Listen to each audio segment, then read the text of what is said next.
coming from a galaxy near you. This is Brothers in Booze. And here are your hosts, Greg Washington and Doug Ziegler. Happy summer. It's time for some summer shenanigans, Doug. Yeah. Happy solstice to those who celebrate. That was it was fun. It was fun. And that was not fun.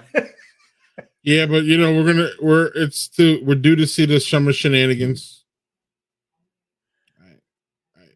I don't know why you want to be doing that, but you're drunk.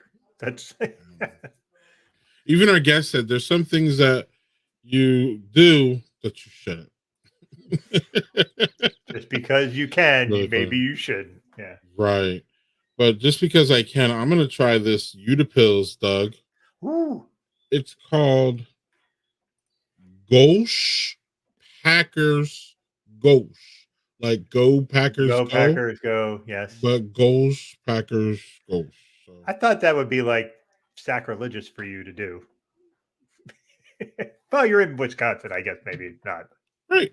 I have no ill will towards the Packers. I do like to make fun of them though, just to trigger their fans. But yeah, fair point. This is good. It's good. It's not great. Is it old? Maybe. I think Landon gave this to me. It's great. It's not snappy, but it's a Kolsch, so you know how those roll. Yeah, so it's true, at least maybe true to the style, but it might be a smidge on the older side or something. Yeah, and I don't know. There's kind of a range of Kolsch's. If you probably know, Doug. There's ones that are snappier, grab you, and there's ones that are kind of smooth on the way out. This is a smooth one on the way out. So yeah. No, I'm laughing at Daniel's comment.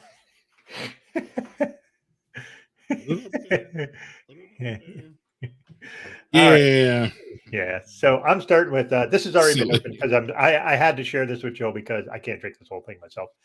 This is a Crowler from the North, one of my favorite local breweries. This is their triple that they just recently came out called Skyblock Fields. 9% ABV.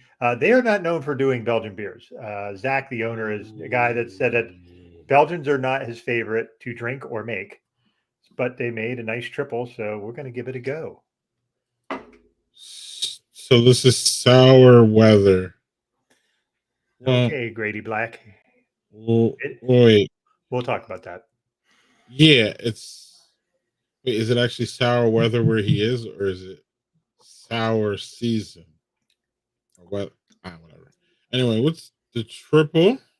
So from the North. So it's good color. I got this, I think, Monday or Tuesday. And so it's a little bit old because Crowlers don't keep all that well past a few days. So it's a little bit long in the tooth. But I had it fresh, and fresh it was quite good. So it's definitely drinkable, but it's just a little bit long in the tooth because I waited too long. But I was like, oh, man, I have that in the fridge. I should probably drink it. Yeah. So, okay. It was a Crowler that they filled like right there at the brewery, and then I brought it home. Yeah, gotcha. Okay. Yeah. So anyway, cheers, folks. Thanks for joining us today. I was like, that should have lasted you. No, sometimes no. No, I'm telling you, I had it fresh there. No. Yeah, I heard that. And I could tell the difference, and it feels almost a bit malty, and it wasn't like that at all. And yeah. All right. Yep. I don't know. Triples are elegant and amazing and great, but from what I know, they're not easy to make. No, they are not. From all that I've heard of it, yeah. It was pretty though. Yeah, it was, and like I said, it was very good fresh. So, it's pretty though. All right, Doug. I think you do the honors today. All right, so this is at the request of Lauren Yee. Actually, she was the one who messaged me and said, "Who's this Chris Carlton guy? We should have him on the show." And I was like, "All right, I'll reach out to him." So shout out to Lauren for pushing this, and she was right. I was like, "Yeah, we should have Chris on because he's fucking hilarious. He comments every week. He makes all kinds of funny comments."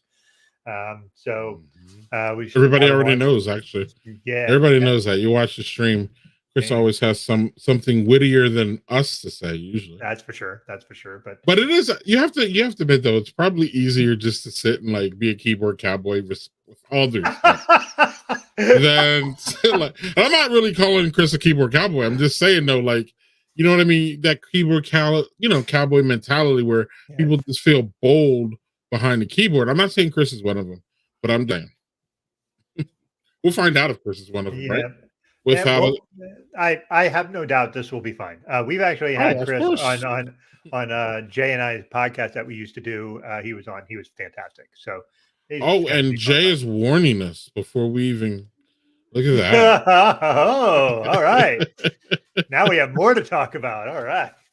I know. I like the comment, Jay, but like I was thinking, my first thought, Doug, was who isn't funner when they drink? But I was like, oh no.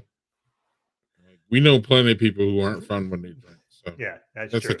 That's definitely a compliment. Yeah. With that, since we've showered him with confidence and we said he's funnier than he drinks and he could be a keyboard cowboy, and so we've really given him the most warming opening that we can. Even I don't know, Doug. Hey, this was not intentional. Just understand, this is not like no, we're gonna keep Chris. I'm gonna hold him for a rainy day. I just didn't think of it because I'm not that smart. Right. Some of the most obvious things, Lauren, hit us in the head, and we're like, nah. But when someone nicely points it out, then you're like, oh, yeah, no brainer, duh. Right. Yeah. And what else is a no brainer is to finally bring him on and stop talking about him so he can defend himself. Yeah. So without further ado, tonight's guest, Chris Carlton. Happy Friday, gentlemen.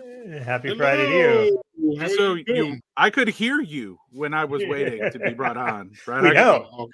I'm just checking. Just making sure. Chris, you are not a traditional beer drinker, but you are having something tonight. It's a Friday, so people usually have things. What do you have? I knew I was coming. So when I was on birthday shenanigans, I brought things back so that I could drink on air, so I wasn't like drinking like apple juice and had everyone go. Hey, we've had people drink tea and water on the show, so it's fine whatever you did. But I'm glad you picked some stuff. What do you got? I did. So my first one got a little bourbon cream from the fine folks in Boone County, which I mixed with a little ice cold A&W root beer, so it tastes just like a root beer float. It's really good stuff. I mean, it's only 32 proof, so you're not gonna, drink a whole bottle and accidentally have a kid or anything. But yeah, you may have a kid by osmosis, like I mean, yeah, exactly, just by being there. Yeah. Yeah, that's not a combo we've had on here, but you said tell us more about that though. So it's we did the distillery tour. I am not a huge drinker, and I had a bunch of friends. We went down to Kentucky for my birthday, went to this distillery, and I'm like, and the kind lady was like, "Oh, it tastes like a root beer float." And of course, you tell a fat kid it tastes like root beer float, and they're like, "Yeah, yeah." So and it did. She mixed it, and it was amazing. And so I didn't just buy 1/5, I bought 3. So I was walking around the liquor store with like a pyramid of bourbon cream to come back. So, somebody was like, that man has a problem. Nope. He's a teacher off duty. Well, you're also stockpiling your thing. Bourbon cream. Wow. Have you never had that, Greg? I've never heard of it. It's really, really good. Yeah, it's dangerously good. Yeah, I gotta look for that. Okay, and it's good even by itself, with just like you drink it somewhat like a Bailey's or something like that, but it's bourbon cream as opposed to Irish cream. So it's a good drink on like Christmas morning, Thanksgiving morning, that kind of thing when you want to kind of accelerate. See, my kids are older now, so I could be drunk on Christmas. It's cool. Don't you have to be drunk on Christmas? Isn't that a rule? Well, like, after a while, you're just it is now. Wow. Okay, Jay. Okay. Yeah, it does. Yeah. It's. I had some teacher friends on my deck, and I mixed it for them, and they're like, "You can't taste the bourbon." I'm like, "Oh, I know. Right. Oh, Lauren's out. Yeah, well, she'll be back though. Yeah, Lauren, we struggle with the funny parts, so we can't control Chris, but Doug and I probably won't be funny by then. So it's yeah, we'll run a very serious show from here. well, like yeah, we but always even do. when we are funny, we're not really funny. But I mean, whatever. I mean, keep it pushing. I find you both hilarious every week. Like I just tune in, and my wife's like, "Let's watch this show," and I'm like, "Yeah, earbuds not in. I'm not listening to them while you're doing your thing. It's cool." Yeah. Yeah. Doug, you first. Well, first, I want to touch on something you said, teacher. So we'll go a little bit serious here, but not super serious. Oh. Tell us how it is to be a teacher today. You say you teach middle school, correct? I do teach middle school. I have heard horror stories from middle school teachers about how bad it is teaching middle schoolers. Please regale us with some fine tales of your work. I can only speak of the kids that I have and the coworkers I have who are amazing, right? I've also read the horror stories of people throwing chairs and flipping desks and all of that. And thankfully, I don't have that. And I'm blessed every day because I'm reading these stories like they flipped a chair and you didn't lose your job. Oh, no. I mean, it's typical middle school stuff. It's language. It's you like this person, but they don't like you. It's all of that stuff we all did as teenagers, but then they're in school and they're like, this is abhorrent behavior. I'm like, we all did it. Calm down. Mm-hmm. Okay, I mean, it's just teenagers. You just got to roll with it. You kind of have to be a big kid and not take everything personally. Yeah. I imagine, do you get some where they're like giving you shit? So, yes, but I give it right back. So the power dynamic with me and my 8th graders who just left was pretty exceptional because I had them in 4th grade and then I taught them in 6th grade, 7th grade, and 8th grade. So I've literally had these kids for half of their educational lives. So they were like me, which I thought was awesome, but my coworkers didn't think was as awesome.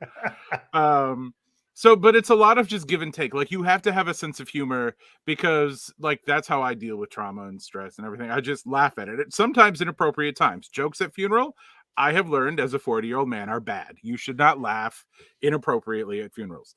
But so when the kids act up or they make a comment, like I'm going to go right back at them. Like not in a mean, like vicious, like, oh my God, but in like we can banter back and forth. And that really helps build a relationship with them, which I'm sure there's no educational book that's like, did he just say that to the child? I did. I absolutely did. But it helps you get through the day and it helps the kids kind of laugh, diffuse tense situations. Yeah, considering the amount of stress our kids are under nowadays, I would think that that's actually helpful for them. Yeah.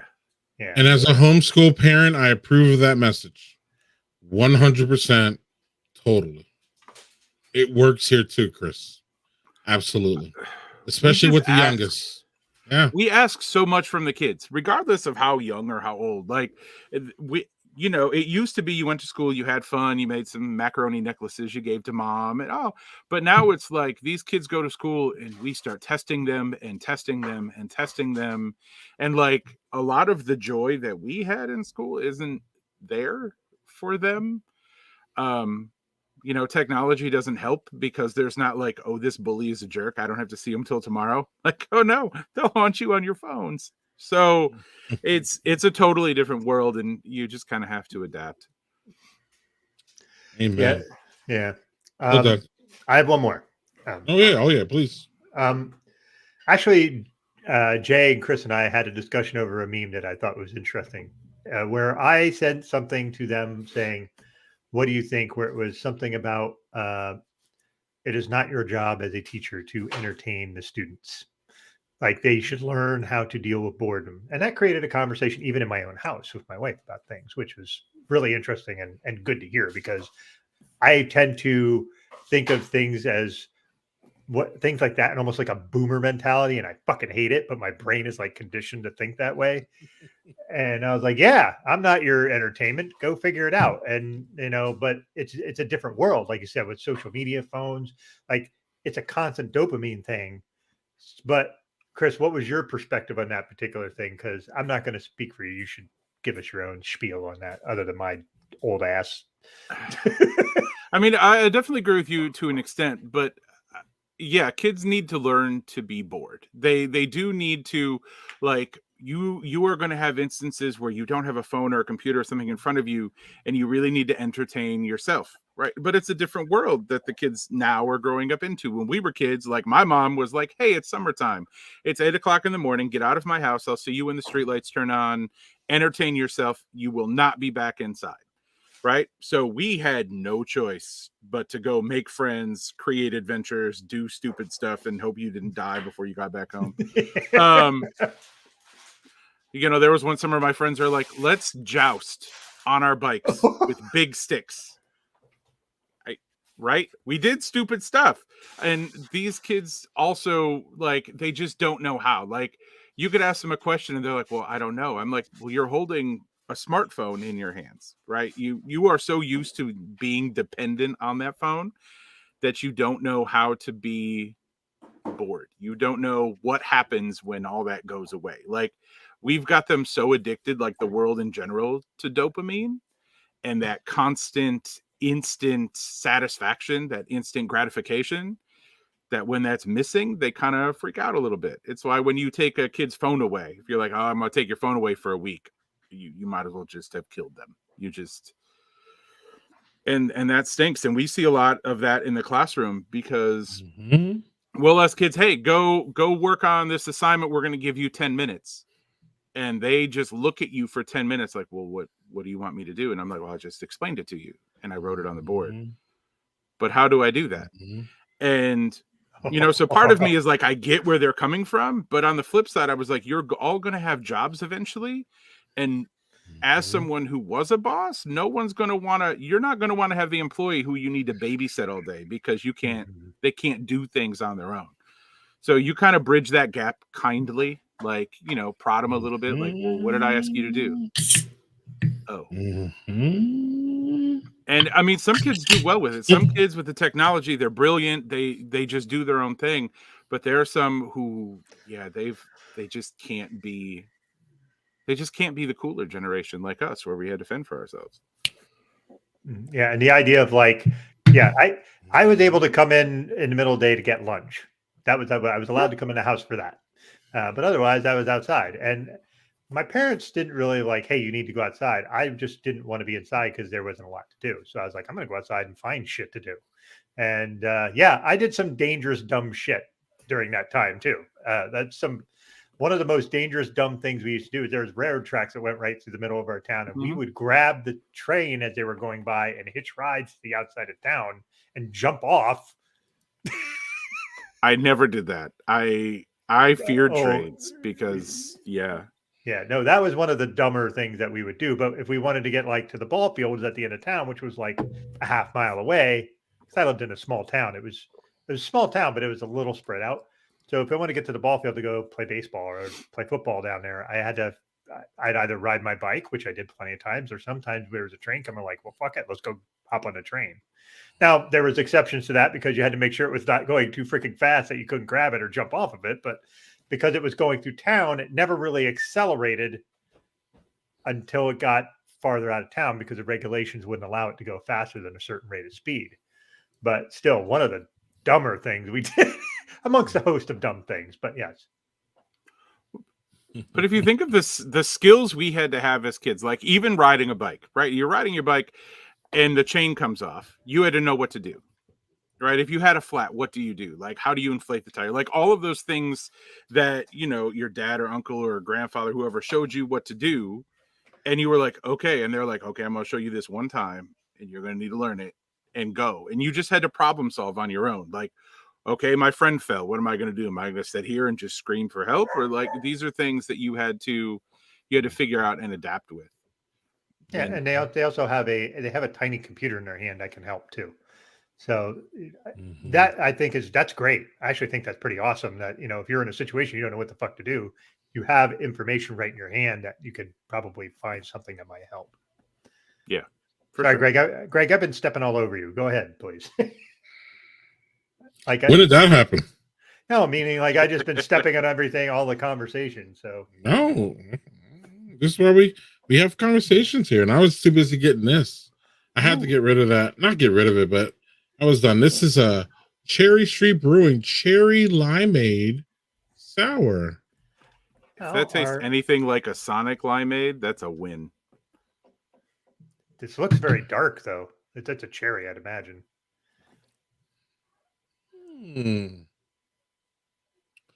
Much cherry, not so much lime. It needs a little bit more punch in order to have that like Sonic cherry limeade. You know that it has like a little bit of a punch at the end, you know? Kind of like a Coke has a punch, Coca-Cola, and Pepsi doesn't really have a punch. This does not have a punch. It's decent, Doug, but it's not. You know me, I want the puckery sour. I want to pucker it out. I want the tart shit. I don't want the sour. So yeah, or either way, I'm cool with either one, but I want the pucker. It needs to be a pucker, y'all. So, it doesn't have the cherry cough medicine, Mad Elf nonsense, Doug. Yeah, I know where you're going with that, but we're not going to discuss that. We're in the middle of summer. It's okay. It's a nice summer beer. If you like cherry, it's cool. I'm not a big cherry person, but that was given to me as a gift, and I want to thank my neighbor for giving that to me. Nice. Would I have another one? No. But that goes with, I mean, that's not really, I mean, it sounds like a slam the way I said it for sure. But you know me, Doug. I'm always on to the next one. Yeah, and the other thing is, like, you can have something and be like, that was good, but that's enough. Right. You know? Right. I have limits. Okay. Yeah. I have standards, Chris. And I don't, so that was decent, Doug. It wasn't great, though. I just appreciate how you took a moment to preface like Coca-Cola, not cocaine. Like you're gonna have to put out a whole PSA, like, don't do Coke. Coke is bad. This isn't the 80s. You're and it's crazy out there now. It's crazy, right? It's crazy out there, correct? All right. What's going on, Doug? You have any follow-ups? You have anything to talk about? Well, I thought this was interesting. It's from Jay saying about this with the cherry limeade from Blake's. I don't know what Blake's is, but the idea that it's a play on a hard cider and tastes something like Sonic, that's right up Chris's alley, it sounds like. Okay. Cherry limeade's getting around, it looks like. Yeah, it's a pretty classic combo, I think, right? Cocaine. Like South Miami, Hank Hill. Cocaine. That boy ain't right. That's one of my favorites. I say that to my kids sometimes, so I'm not the greatest dad. That boy ain't right. Let's go back to the 80s, y'all. Y'all ready? I think this is the 80s. I'm pretty sure. I'll let you know because I'm in. Yeah.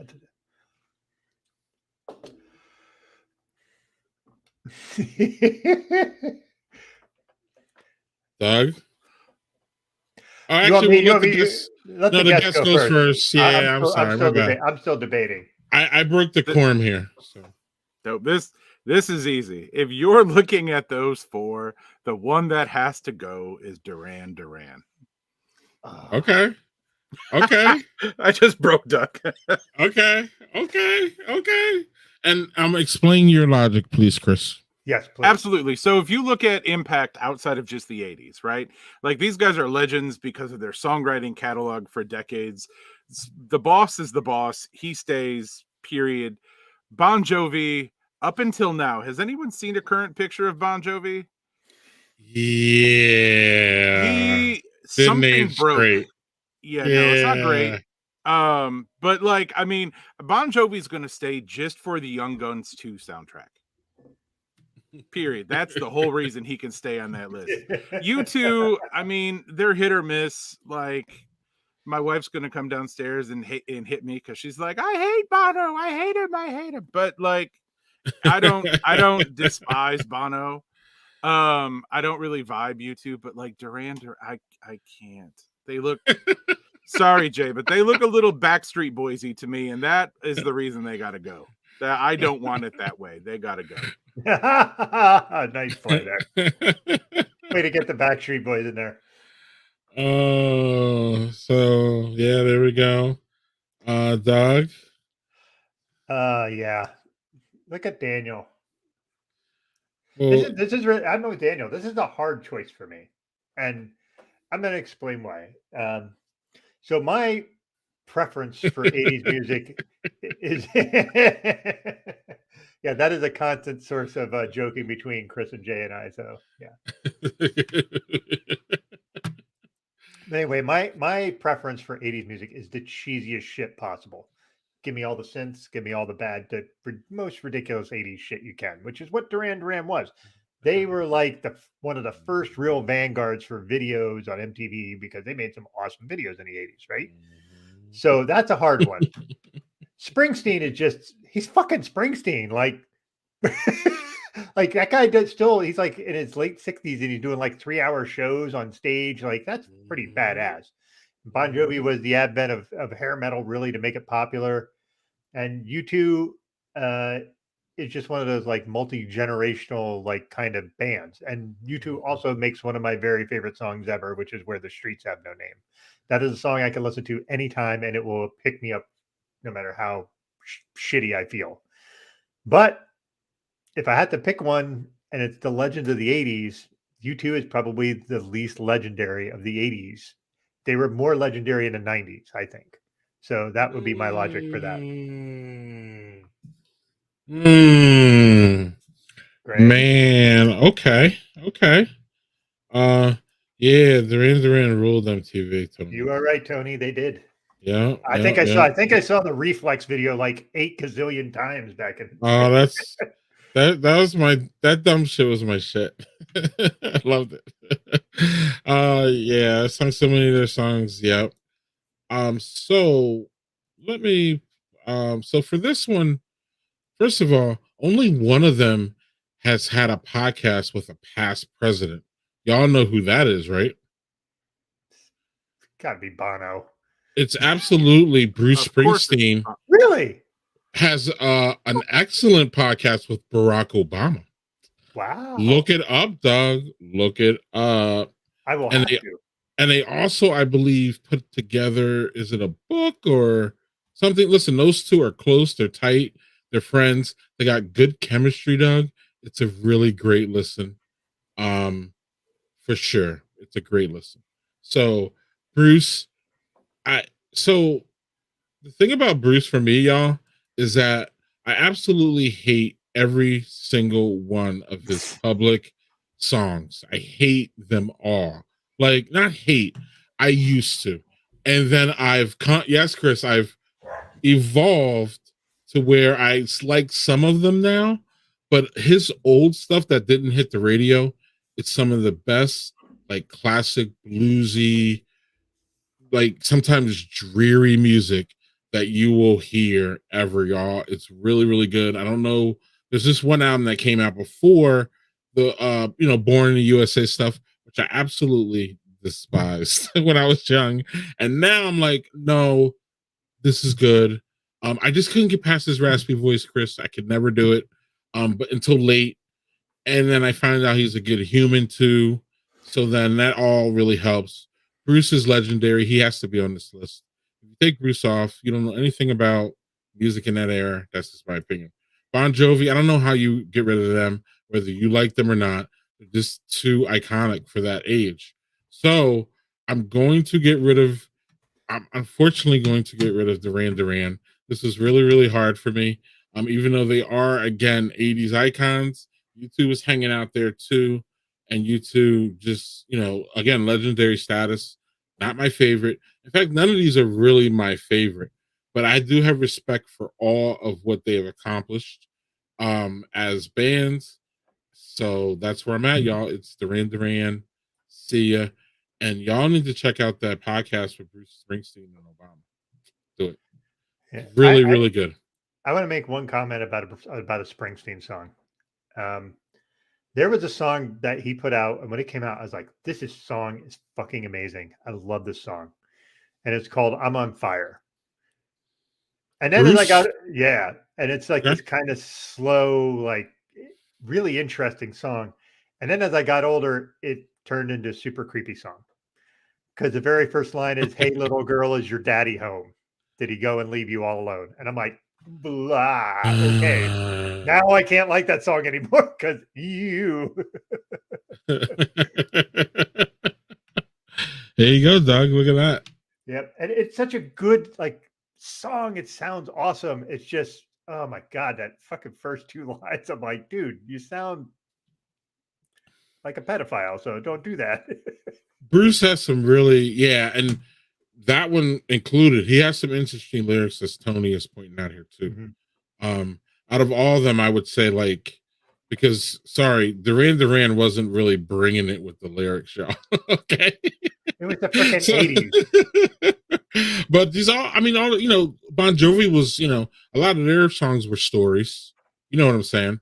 A lot of Bruce's songs were stories that that kind of played through. So it wasn't just all crazy Duran, but Duran had their lane. Hell, U2, same. They, a lot of their songs were stories, or convey a message.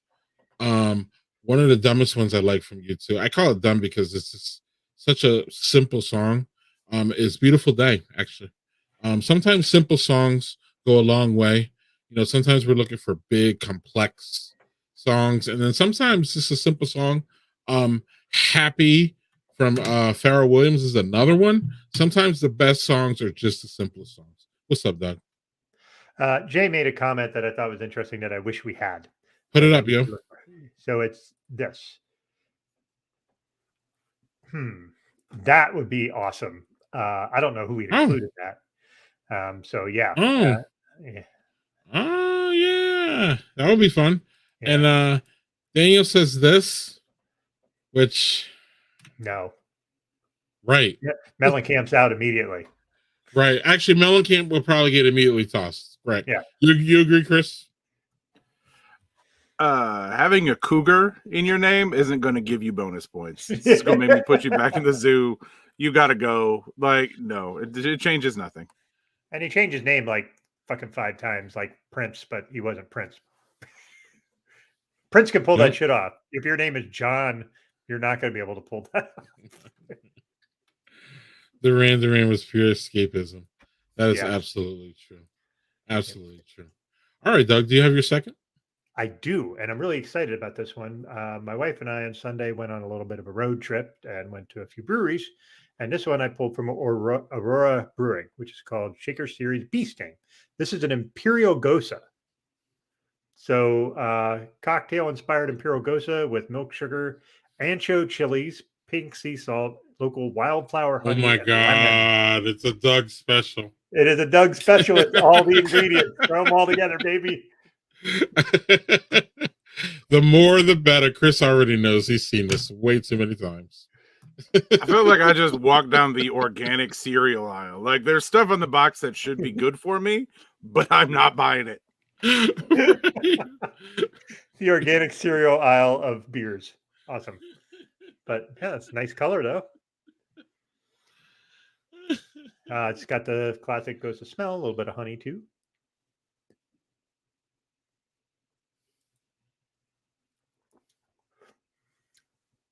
Yep, I do the heavy pour every time, Jeff. Man, this is fucking good. It is. It's like a sweet and salty Gosa, really excellent. And the thing is, I was like, it's an Imperial Gosa. It's 7% ABV, which is crazy high for a Gosa. So, yeah, this is super duper duper duper duper drinkable. If you're working out lawn, it's hot. Fucking open one of these and you'll be happy. You're gonna mess up your lawn lines. Oh, Jay, you gotta let it go, Jay. I know you love the Backstreet Boys. You gotta let them go. You gotta. All right, better boy band. All right, not Backstreet Boys and NSYNC. We'll leave Backstreet Boys up there for Jay's happiness. Compared to New Edition, that is not a contest, by the way. Yeah, I'm wondering why you even asked that question. But, it's by far New Edition, right? I mean, you got to make them a little more competitive, Doug, because that's not. That's true. And for Right. the record, Jay, just so you know, Backstreet Boys are not winning that match by any stretch of the imagination. Oh, look at that! Right. Hey, Right. It was kind now of unfair they're from not jump. It they're was. not even the original boy band. The Jackson 5 was the original boy band, but Y'all in high territory here, man. Y'all yeah, crazy territory. Yep.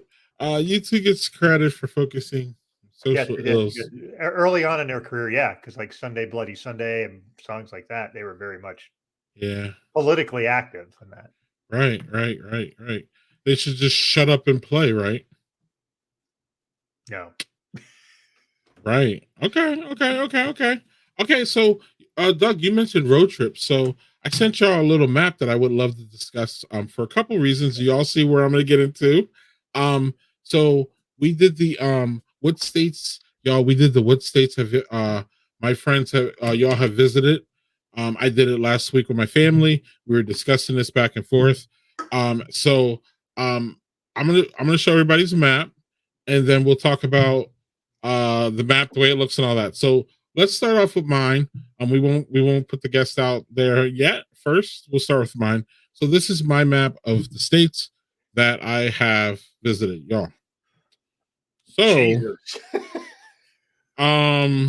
yeah, I did a. What do you got against Idaho, Greg? Like, what's up with Idaho and Washington up there? Like, what? I came really close to Idaho, but did not go.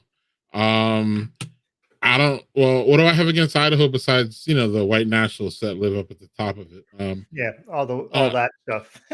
Also, Idaho's the only state that nobody could really tell you, and if y'all can find it in the comments, please do. But no one can tell you the origin of the name. The origin of the name is very, very hazy and mysterious. And if y'all go down the rabbit hole, you'll find out what I already know. The name is kind of crazy, but so these are all the ones I've been to. So I think I put it out on Twitter that without outside of Hawaii, maybe Alaska, Washington, and Maine, why should I give a shit about anything else on that map? Chris. Let Chris answer that. Well, that wasn't nice. I mean, no, it wasn't. There's a lot of.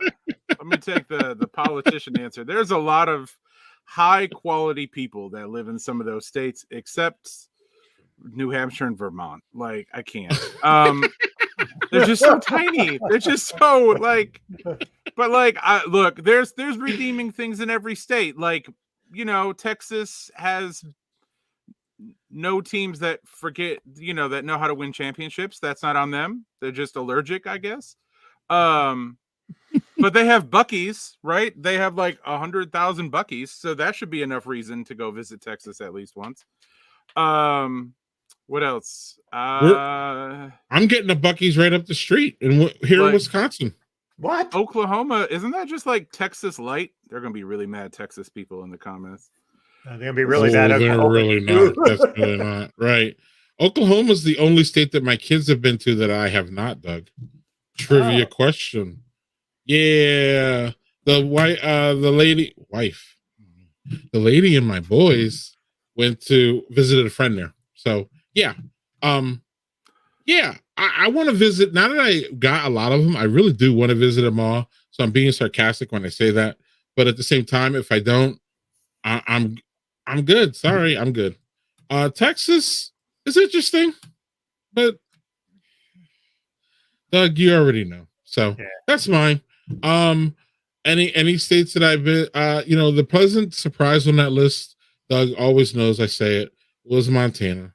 Montana just exceeded expectations on so many levels, whether it be the nice people, whether it be the beautiful lakes and streams and mountains. And I was really close to Idaho, and I knew I could go there, but I was like, I know, I'm good, Chris. So, I'm spoiled because I, like many people, became addicted to Yellowstone. So now I have to visit Montana because that show is really nothing more but the Montana Tourism Bureau, and it's gorgeous. I'm like, I know nothing about cattle or manual labor, but I'm gonna go buy a ranch and wear a cowboy hat and yell at cows all day long. That's what I'm gonna do. And I know I might piss some people off when I say this. Montana is what Midwest nice people say that they are. Like they're really warming and welcoming. This Midwest nice thing, Chris, is a lot of passive aggressive. Like, oh yeah, it is. Yeah, right. I don't feel that in Montana, and maybe it is, but I felt genuine, just like people just happy to see other people. Actually, it was kind of weird, but Montana's really nice. What? Were we get 1,200 people in the whole state? Like something. That's why they're so happy to see people. Right, and that's why I was so happy to be there. Actually, good times though. Good times in Montana. So that's my map. So then, Chris, we'll go to your map right here. Oh, don't do that. Don't. You're gonna do it. It looks sad compared to your map. See, look at this. That's not true. That is not true. You were just recently in Florida. I am not going to. No, I don't Florida until the end of July, and then in the end of July, I'll be in like the Carolinas. Oh wait. That's right. Jay came up to you. Sorry. Yeah, Jay came up to me. God bless Jay. He came up to me, so he brought Florida up, but I have not gone to Florida yet. So, yeah, I have a region I prefer, so I just stay in it. Pretty clearly, I just don't travel to other regions. So how did you get to all those other states but not West Virginia? Well, I've gone to DC twice, and we just skirt around all the states but West Virginia. So that's fine for me. Gotcha. To answer this question, basically, I don't think flying. See, to me, if you don't leave the airport, it doesn't count. And I'm pretty sure I stopped in Dallas, Texas for a plane trip, and I didn't count Texas because I didn't leave the airport to see anything. If you leave the airport for me, then you've touched ground in that state. It's actually kind of easy. I could be wrong, but to me, that makes it easy. If you literally, your feet touch the ground in the state, not counting the airport, because again, a lot of airports can be just walking through the airport, and you have not experienced anything in the state. So I don't really count that. So, yeah. I will add a caveat to that. With the exception of Ohio, rest stops are all you need from the state of Ohio. So if you hit a rest stop, just count it and keep going. It's just keep going. Get the fuck through that state as fast as you can. Just go. Ohio's got good rest stops, though, especially on the interstate. Their rest stops are amazing. Their rest stops are really good. If the highlight of your state is your rest stops. Okay, but Doug? What about? I'm not sure. It doesn't look like I can't see it, but like Indiana, the rest stops suck. I've been in Indiana. Okay. Well, the rest stops suck is what I'm saying. So then there's not even one redeeming quality of Indiana. Oops, did I say that? Michael Jackson was born there, right? There's something. Anyway. So yeah, Chris. Chris, are there any? What are the states that you would like to get to that you haven't been to? If I had a choice, obviously Montana. I would love to go to Maine. I blame Stephen King for my love of Maine. I just want to go up there. I've told the wife when we retire we should move there, and she's like, "Didn't they get like 6 feet of snow?" And I'm like, "Yep." Yes. She's like, "Absolutely not. No." I would love to go to Massachusetts, specifically Boston, because I'm a Red Sox fan. Ooh. So. Sorry. I would also like to hit Louisiana just so I can go and see New Orleans, do some cemetery tours, be a tourist, just be a tourist. I should visit Texas because my brother-in-law lives in Texas, and eventually I told him I'd visit. So I will go to Texas for that reason. I'll do Texas for all of us, and we can just color it off. Yeah, I wouldn't say I've avoided Texas. It's just not. I don't know, just not in the cards. A lot of these too, y'all. Back to mine real quick. Going to Dad 2s, going to Home Dad Cons. That's how I ended up in Oregon and California. I took a road trip to Montana from Wisconsin, so then that's how I got all the upper Midwest for the most part, and Wyoming, Montana, North Dakota, South Dakota. I've been a couple times from here to Colorado, so then that gives me the middle of the Midwest. So Yeah, it's basically road trips is the reason. And that conventions are the reason that mine looks like that. And Doug's same reason. Doug, I didn't know you had Texas. Look at that. Wow, got the whole Northeast. Look at that. Yeah. You know why I have Texas? Dad 2.0. I was in San Antonio for several days. Yeah. And San Antonio is really cool. I like San Antonio. I hear really good things about San Antonio and Austin. Mm-hmm. Yeah. California was also because of Dad 2.0 because it was in San Diego. So, yeah, Chris, if you're Chris wants to have swamp ass for a week. So enjoy that, buddy. Remember the end of Ghostbusters where Stay Puft was all burning and on fire? That's going to be me when I visit Jay in Florida. It's just... Yeah. This is Matt Pressbury, by the way. Yes, Maine is awesome. I vacation there almost every summer. Maine's gorgeous. If you can go, go. And plus, one of our friends, Carla Lauder, lives there, and she will take you to every brewery you want. She's fantastic. So, Jill and I are meeting her up there this year too when we go up to Maine. So. Oh, yeah. Yeah. But yeah, basically all that East Coast shit. Yeah, I've been to every single one of those. So, I want to speak to Chris's comment about Vermont.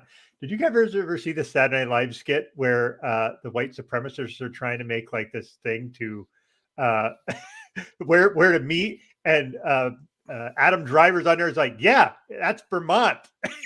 It's like this whole skit of like how all the white supremacist stuff is already in Vermont, but Vermont is like this really progressive state because they have like Bernie Sanders and all this stuff, but they have just super white things because there's not a lot of people of color that live there. But that skit fucking slays me every time.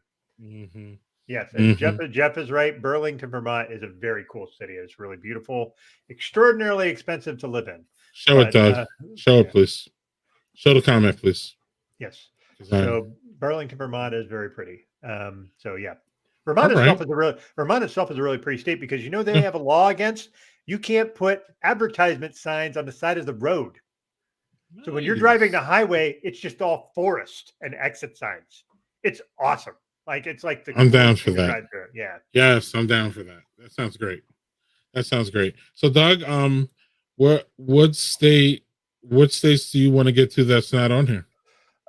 Washington. I'd love to visit Washington State. Minnesota. Oh, wait, I've been to Minnesota. God damn it. I missed that one. Yeah, I was there for a week. So I missed that one. Minnesota. Unfortunately, when I went, it was January.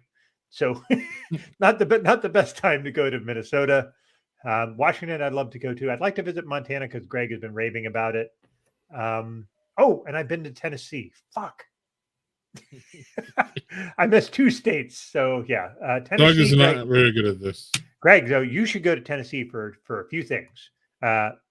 Food, especially if you're going to Nashville, because there's fucking hot chicken and barbecue and shit like that, which we can't really eat a lot of, but you need to at least sample some.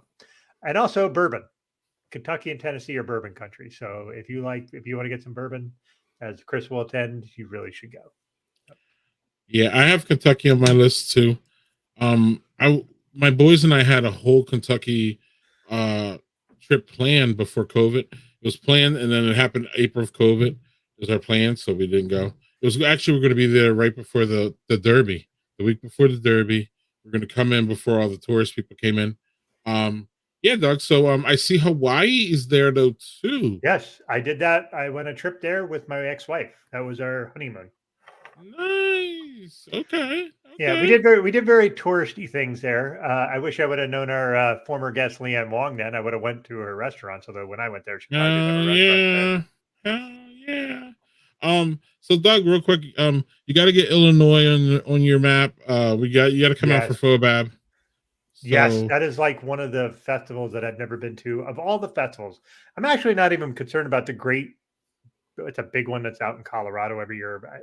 Great American Beer Festival or whatever. Yeah. I'm less interested in that than I am in FOBAB. FOBAB is one I want to go to. Hey, Chris, how far are you from there? You're not terribly far from Illinois. I am right outside of Ann Arbor, so I'm far enough from Illinois. My extent of Illinois is Chicago. Been there a few times. I would prefer to take the train. Yeah, I can't with the traffic of Chicago. Like, Chicago at 3 a.m. is a much more awesome city than Chicago the rest of the day. Like, when the city calms down and it's just ever lit up and pretty, like, that's the Chicago. I'm like, oh, I get why people love it. But during the day, I'm like, burn it all. Yeah. I can't. I like being in Chicago. I don't like going to Chicago. Does that make sense? All right. I just remembered something about Chicago. I've been to Chicago once. I was there for 2 days. And this dog, your whole map is out of control. Yeah, and I apologize. I did this fast because you're like, fill out the map, motherfucker. Don't tell me. And I was like, okay. You know, like, really? That's how it went? Okay. Y'all believe that shit. But anyway, go on, Doug. How were you in Chicago and what was going on? Dancing. Yeah, I was dancing at a house club there called the Factory, which was the Warehouse, excuse me, which was where Frankie Knuckles started.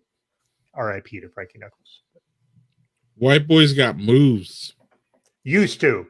Don't put that on me now because these knees ain't moving for shit. These knees aren't made for walking. Okay. They are definitely not made for house dancing. Okay. Yep. Yeah. So Nashville and Chattanooga, and then I got to swing by for bourbon. Yeah, Doug, tell us a dance story. Come on now. No, I don't want to. Oh wait, I got one I can tell you. Lauren's asking nicely in caps. I have one I can tell you. Because some of those I can't tell on the show because let's just say there's folks involved that I wouldn't want to put out on. Tony, I tried, but he was at 600,000 graduations today. Yeah, I was at a graduation for a while. That was fucking 8,000 degrees. It was terribly out there. But in New York too. Wow. Oh, yeah. And it was inside a gymnasium, and there was like probably close to 1,500 people in this gym, and it was not a very large gym. And let me guess, it was humid as hell. Oh, yeah. And it was on bleachers, so my ass hurt the whole time. So, at any rate, I'll give you a quick dance story. So I was trying out to dance for a label called Strictly Rhythm, which was one of my favorite dance labels. They were just awesome house music.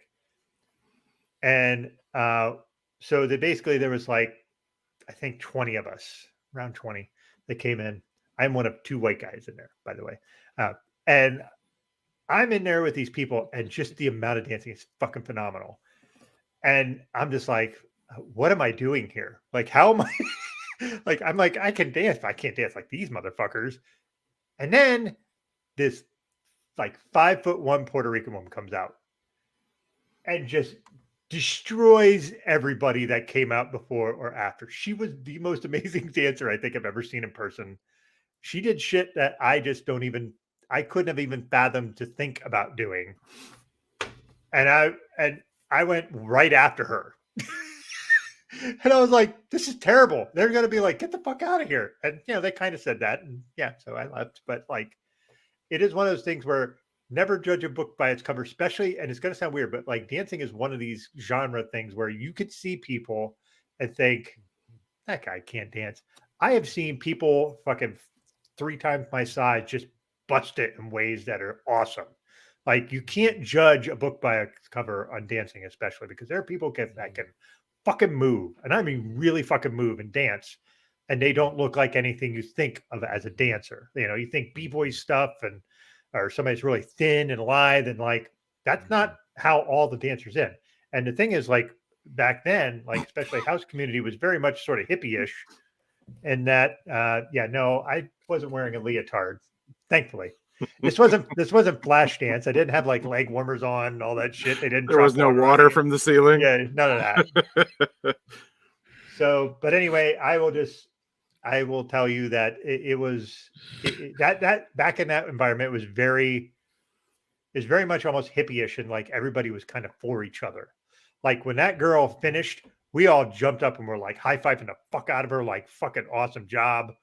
And she was super humble about it, but like that's the thing, is like kind of just this weird dance commune kind of feel that was pretty awesome. And I miss that stuff, but I don't imagine it's the same thing nowadays because there's too much like battling shit that you see that, you know, like when you see certain movies like, oh, well, everybody battled, everybody's angry at each other, most of it.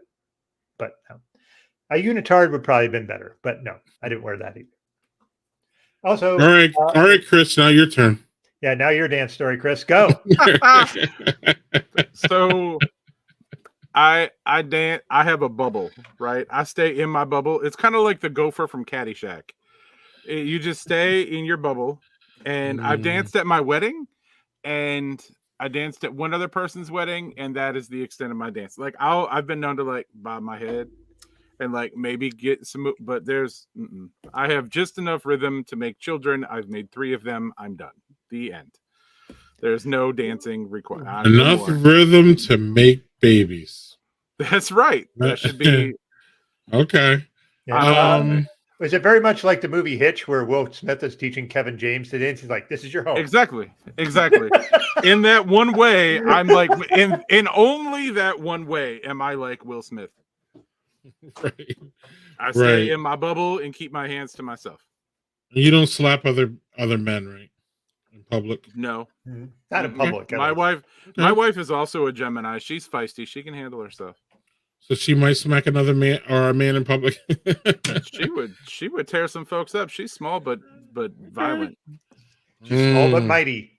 She's gonna come downstairs and hit me with a skillet for that. She's gonna be like, "Really? I can hear you." I was complimenting you. I love you.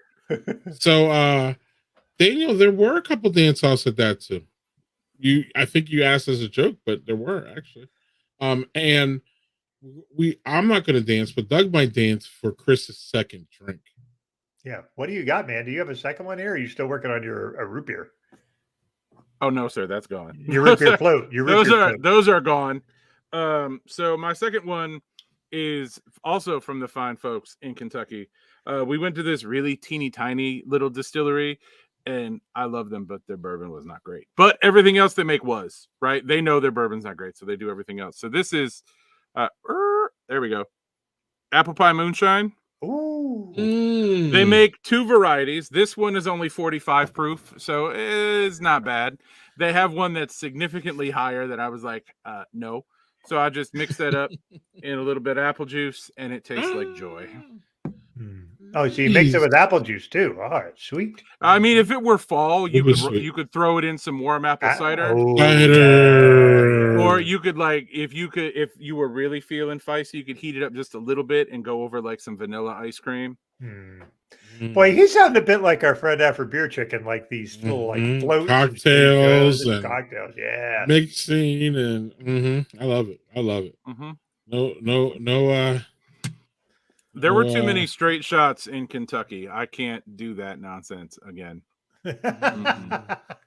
So you're not coming with us when we go to New York and hit up Daniel Fisher and do brewery tours? Because man, I'll be there. I'll like carry you from brewery to brewery.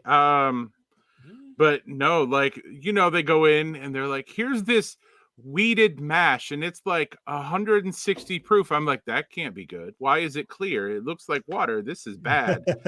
And you just take the shot, and I was like, I'm gonna die. Like, it hurt in my mouth, it hurt down my throat. I was like, never again. That was woo. Yeah, no, that was a lot. There is one, boy, I'm about to look it up. It was this one place, and I can't remember which bourbon place made it. But it was like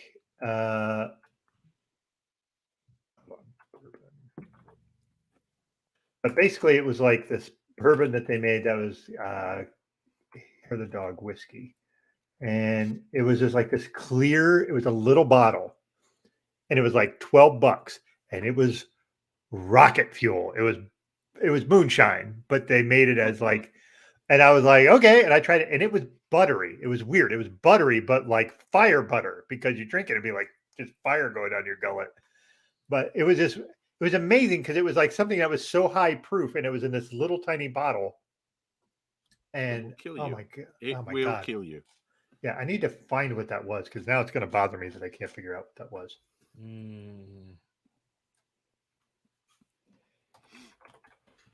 That would be delicious. I'm down for that.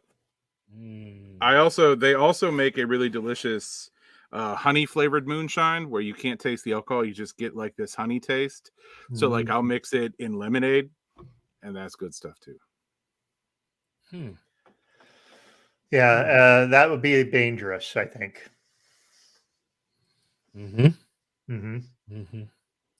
Yep. So, got another question for y'all. We all updated on our I think we're up drinks? right. Yeah. What's the next question? Let's do it. So, real quick, Tony says, I agree with you, Chris. I'm happy about 100.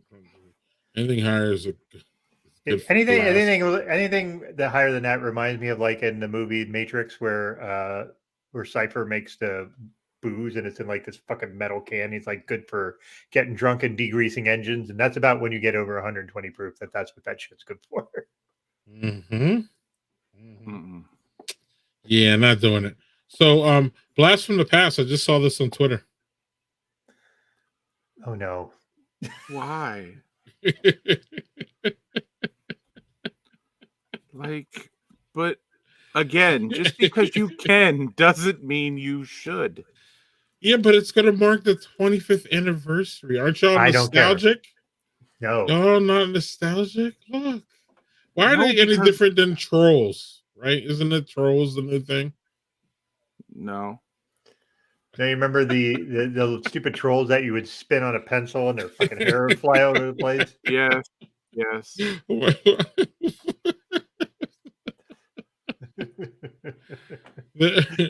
Yeah, they're more colorful this time. Yeah. They've diversified their palette for the Furbies. Still super annoying though. Y'all some tough crowd. Y'all some damn haters. I'm a giant kid, like literally a giant. What you can't see in my basement, you can see a little bit here. Is I'm a Funko Pop dude. So like, yeah, we didn't even rate your room yet. So yeah, please. Now it's time. Yeah, no, there. Can I do it and not jack the camera up? Hold on. So when I tell you, I have a tiny problem. Jesus Christ!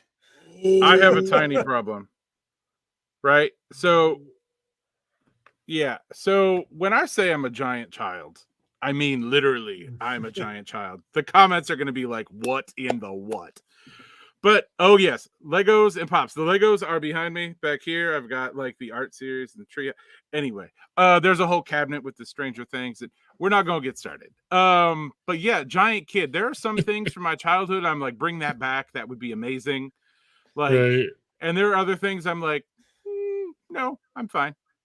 Like if nobody brought Teddy Ruxpin back again, the little demonic bear, right? Exactly. No one wants that. You said Teddy Ruxpin. Ain't nobody got time for that. Or remember those little, like, you used to put your foot on them and you could jump around and they had the big ball on the outside. We like the ankle breakers. That wasn't their name, but that's what they were because you would screw up and they would shatter your ankle. Those. Right. Like, bring back lawn darts. Not the weak ones, the metal-tipped illegal lawn darts. Because natural selection, folks. Natural selection. So you've already answered Lauren's question. Well, you bring one toy and one snack. One snack. Answer when y'all got it. I have one. I have one for the toy, and I have to think of the snack. Skip it. Yeah. Skip. There it is. Thank you. The Ankle Breaker 3000. That's what it is. Because somebody always gets hurt. I mean, you find kids, when you take these old school toys and give them to kids now, they get creative. I taught third grade one year, and this little darling second grader tied a child up to the phone pole outside. And I was like, baby, what are you doing? And she was like, she's my prisoner. And now I'm off to kill her parents and siblings. And I'm like, what fucking game is this? I was like, what? But like, these are things where you're like, baby, we can't talk that way. We can't, like, this is not that kind of a day. Like, Pogo sticks. Yeah. You know what I'd like to bring back, but in my size? Can we bring back Big Wheels, please? But not for the little kids. Bring them back for the big kids. I have one that's similar to that. big kid version of the inchworm. Do you remember the inchworm? That was like, it was a big fucking worm, but you sat in the middle of it and you went, and it made it go forward by going down and up and down and up and down and up. That was my shit. Like when my mom bought me that when she didn't have any fucking money for Christmas because it was the only thing I wanted. And that thing was fucking awesome. And big wheels were awesome too because you could do the slide and all that shit. Yeah. Yeah. OG laser tag. Yeah. I never had one. I wanted one though, like every other kid, and I didn't get it. Dunkin' Donut mini donuts or donut holes? Mini donuts? I don't remember. Well, they were mini donuts. They had them for a short period of time. Adult-sized big wheels exist. What? I mean, that's the happiest news I've heard all day. Guess what Chris is ordering after the show? Right. He's searching for that already. By the way, Chris does make TikToks for his Lego stuff. That is fucking awesome. And you should check that shit out. I want to see if you do get a fucking adult sized big wheels, we better see some videos of you doing that shit because I want to see yeah, that would happen. I would be the parent who gets filmed doing dumb stuff by my kids. It'd be good. Snack. Here's my snack. Remember when the ice cream man, before they were all pervs and had to stop coming around, would come around with like the baseball mitten ones with the little bubblegum baseball. The gloves were pink and the bubblegum had the baseball in the middle. Is that just a me thing? I'm not that old, guy. I mean, I am that old, but I just turned 40. Right? I don't remember that one. And Doug and I are older than you. Do you remember the wrestling ice cream sandwiches that had like the wrestlers like face on like the cookies? Those were good too. Oh, adult footed pajamas. See? There you go. Somebody remembers the mitt. And of course, Daniel remembers the mitt. All I can think of when you say I remember the mitt is the SpongeBob episode where they were riding the mitten. And probably, dude, I remember so much dumb shit from SpongeBob. SpongeBob was easily my favorite show to watch with my kids because it was so much adult humor packed into a kid show. I could watch that now. My kids watch it with me sometimes. They're like, let's watch some SpongeBob. And they reminisce about these fucking stupid episodes, but they were fucking funny. I miss that shit. They were funny. Robot Chicken with my kids when they were younger, and now I realize that was probably a mistake. Their sense of humor have gotten so warped. I'm like, whoops.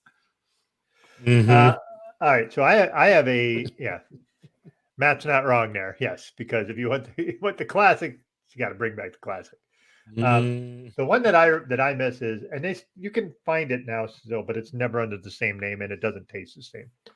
And I mentioned on the show before with the ice cream truck is actually what jogged my memory on it was they used to have this thing called cheap crunchies, which was basically these ice cream bars that were covered in like strawberry and like almost like corn pop kind of outside. Oh my God, I used to eat the shit out of those. And I'm not a sweet tooth. I don't have a sweet tooth. I don't eat a lot of sweets. It's not really my thing, but those things I could just fucking house. I could eat the shit out of those. I never had one of those. Yeah, they don't call them that anymore. Cheap Crunchy, I think, is because it had like an Indian guy on the fucking label. Oh. Not really apropos for today. So it's not really great, but the taste of those things were awesome.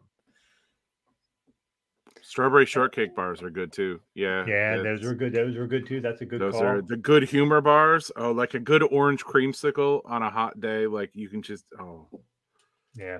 Those were good stuff.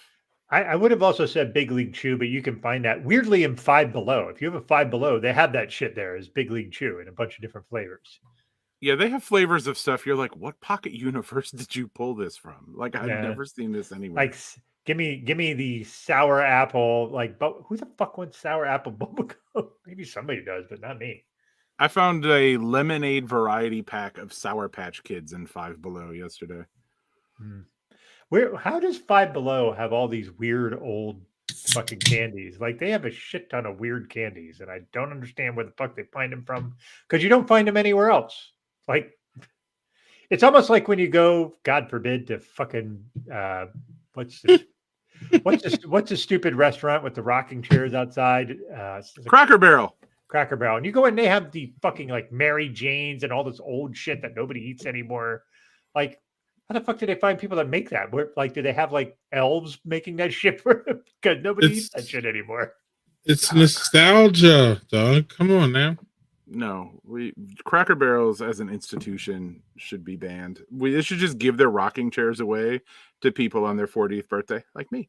But other than that, like I've never been to a restaurant where everything looks and tastes like the color blah.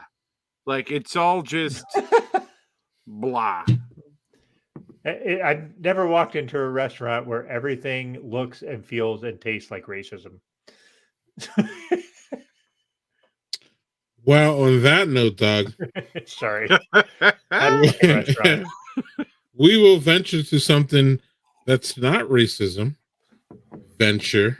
Please. Oh, a little foreshadowing. Yeah. Taste buds from Venture Brewing. I don't know what's going on at the bottom here. That's a tongue coming out of the ocean. That's two tongues, I think. Two tongues mating in the ocean. There's a lot going on there. And there's a lot going on in this double IPA.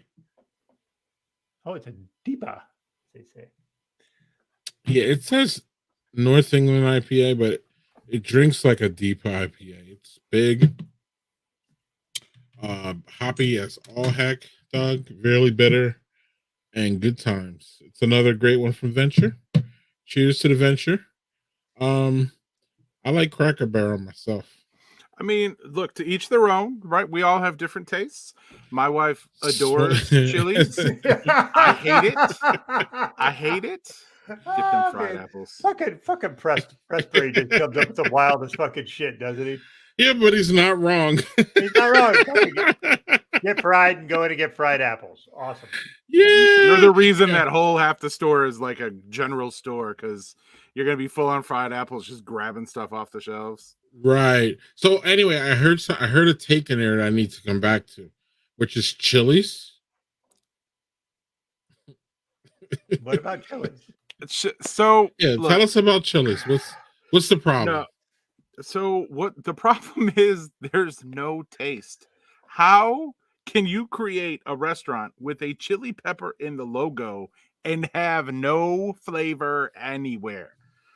Right? My wife loves it. She's like, I could eat at Chili's. I would rather eat my shoe. Like when you can't even handle chips and salsa. Like, where are my Chili's folks at in the chat? Like their chips can't hold anything. They fall apart. They crumble into nothingness. And their salsa is like they just threw a tomato in a blender with a whole bunch of sorrow and disappointment and hit puree.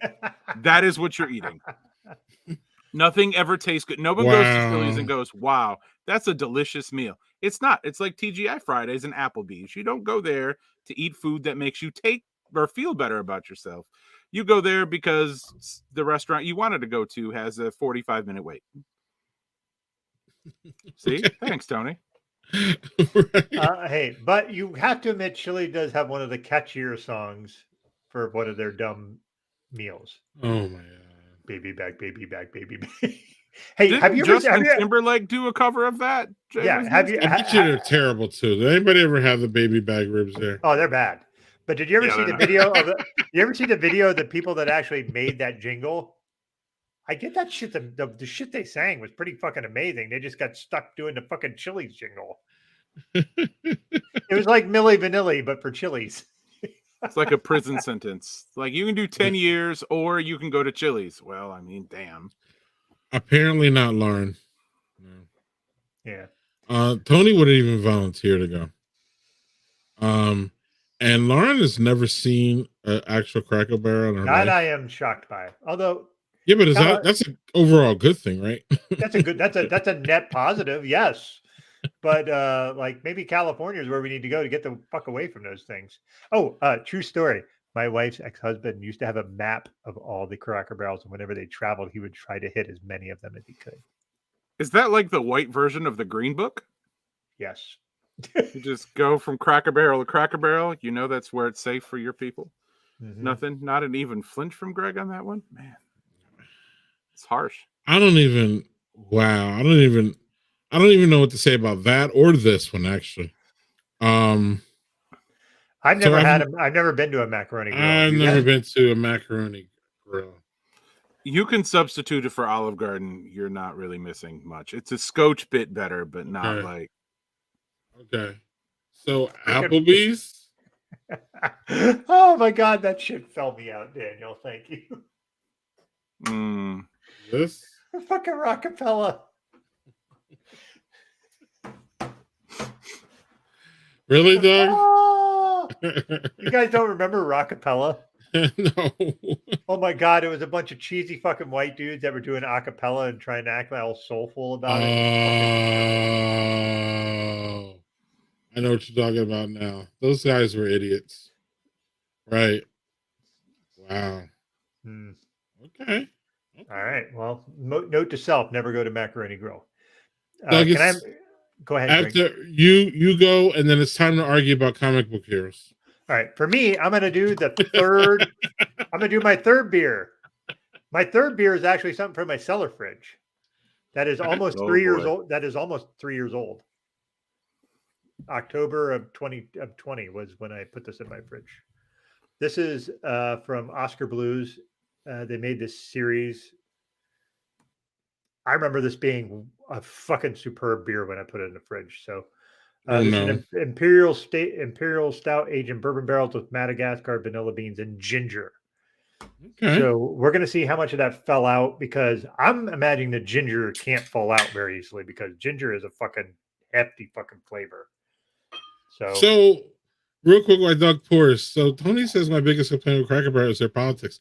I didn't like. I should have expected this, Tony, but I didn't actually know.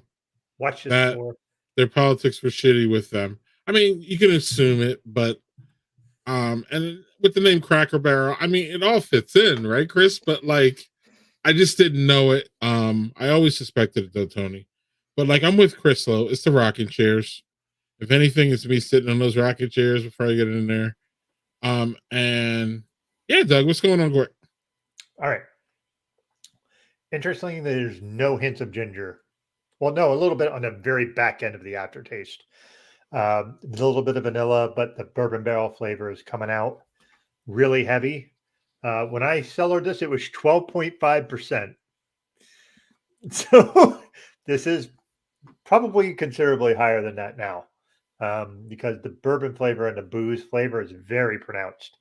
But yeah, I just was like, I haven't had anything into my cellar fridge in a while, and I was like, oh, that thing is damn near 3 years old. I should probably pull it out and have it. So cheers to you folks. I'm going to enjoy this because boozy. All right.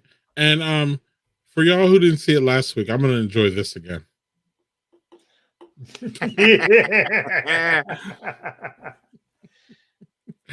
Anyway, so I just said that we're going to argue about comic book hero, and Chris is happy about that. So let's argue about a comic book hero, specifically who plays them and what kind of comic book hero they were.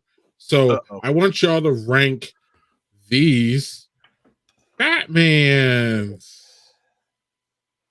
Oh, this is easy. This is easy. Okay, so since it's Chris, easy, you said easy, you start. Right. Okay, so clearly you have to put Keaton at the top of the list, because Batman Returns was actually Batman Returns was a better movie than the first Batman. It was darker. It was great. Michelle Pfeiffer, leather suit. My God. Michael Keaton, the best Batman. I am actually going to say I would put it. I like Affleck as Batman as second. And I know, like, wait. Hear me out, though. Hear me out. And here's why. Because I just saw Doug's face. But here's why I like Affleck as Batman. If you like the gritty, like the Arkham game, the physicality of Batman, Affleck nailed that. Like, he nailed the gritty, mopey, like, he just does that naturally. Number three. Right. Number 3, I'd have to go with Pattinson, because if you look at the detective side of it. Oh my word. Well, the problem here's why Bale has to be last. Man, first of all, I can't forgive you for The Dark Knight Rises. And I know that's not all him, but wow, was that not great. But also the Bat voice. Like, he was a good Bruce Wayne. He was not a stellar Batman. Like Pattinson was, like they've all done different Batman things the best. Pattinson was the best detective Batman, like that actual smart. I mean, the weird eye mascara. Look, I knew it was coming. But Keaton is one. The rest I'll fight, but Keaton is by far one. Greg, you go That's next cool. because I need to recover. You go next. Okay. So I guess the question is, since they have the Batman there and then they have the actor there, I guess the question is, because I really didn't ask, I just said rank them, but I guess it's like, who kind of like, I'm gonna go to criteria that Chris did, which is, who played them the best, and who did you enjoy the most? So number one, in my opinion, is Michael Keaton. He's the original one. He played really a couple different Batmans, right? Because wasn't he, or no, it was Clooney who did the campy one, right? We don't talk about those. We don't talk about 3 and 4. They are. Notice that Clooney wasn't even on this one. So I think that that speaks for itself. So I'm gonna go with Keaton as number one. I'm pretty much gonna I'm gonna go with Bale as number two because I enjoyed those movies the most. Now his Bat voice was kind of weird in which one of them? Was it the second one or the one time his voice was this weird. And then I have to put Pattinson above Ben Affleck, because I really loved the darkness, and I really I remember, Doug, when I came into it, I thought he was just the remember I called him the Twilight dude, and so I had really low expectations, Chris, going in, and since he exceeded them, that kind of propels him past Affleck for me, because I kind of had expectations are a bitch, but they do come into play. Period. We can't deny that. And I had a higher expectation for Ben, for seeing him other reasons. And Robert Pattinson, I was like, look, this is the Twilight guy. Like, first of all, why did we even do this? And I was wrong because he played the role good, and I'm looking forward to the Batman 2 or whatever it is. So Keaton, Bale, Pattinson, Affleck, Doug. I'm gonna buck both of you on this. Bale beats Keaton for one reason: The Dark Knight. Period. That movie is fucking superb. That is the best superhero movie I've ever seen. Keaton is barely below him. I mean, it is a hair trigger difference. Mm-hmm. And you could shit on Bale and the Batman Rises and all that stuff. Batman Begins and The Dark Knight are two of the best fucking superhero movies I've ever seen. Ever, really. I'm with you. And Affleck was good. Pattinson was weirdly fucking great in that particular role. He was. Like he played Batman in such a different way, and like where he didn't give two shits about the money that his family had. He drove his fucking thing into almost bankruptcy where he was just trying to do the right thing. And I'm going to tell you, Robert Pattinson's a fucking better actor than people give him credit for. I implore you to watch the movie The Lighthouse with him and Willem Dafoe. It is unbelievable how good he is in that. And he's paired with a great actor. He's paired with Willem Dafoe, for fuck's sakes, and he holds his own in that. Yes, he's a Twilight guy. Yes, he was in Harry Potter, but he's in a bunch of other things where he's just excellent. That doesn't play into the Batman piece here. I'm just saying I liked him better as Batman than Ben Affleck. But listen, Keaton is kind of this really cool version of Batman, and Bale does this very night and day version between Batman and Bruce Wayne. Yeah, Bruce Wayne. His Bruce Wayne's superb. That's the best Bruce Wayne, I think. Mm-hmm. Keaton did a better job of kind of melding them, but Bale just decided, I'm going to take it and do two different, like almost like split personality kind of deals. Mm-hmm. And yes, his voice was really weird and it's really super noticeable. Mm-hmm. But that Dark Knight movie every time I watch it, I marvel at how good that is. And he's very good in Batman Begins as well. I'm very upset. Ledger was a far better Joker than Nicholson, and certainly better than Joaquin Phoenix. Didn't see that movie.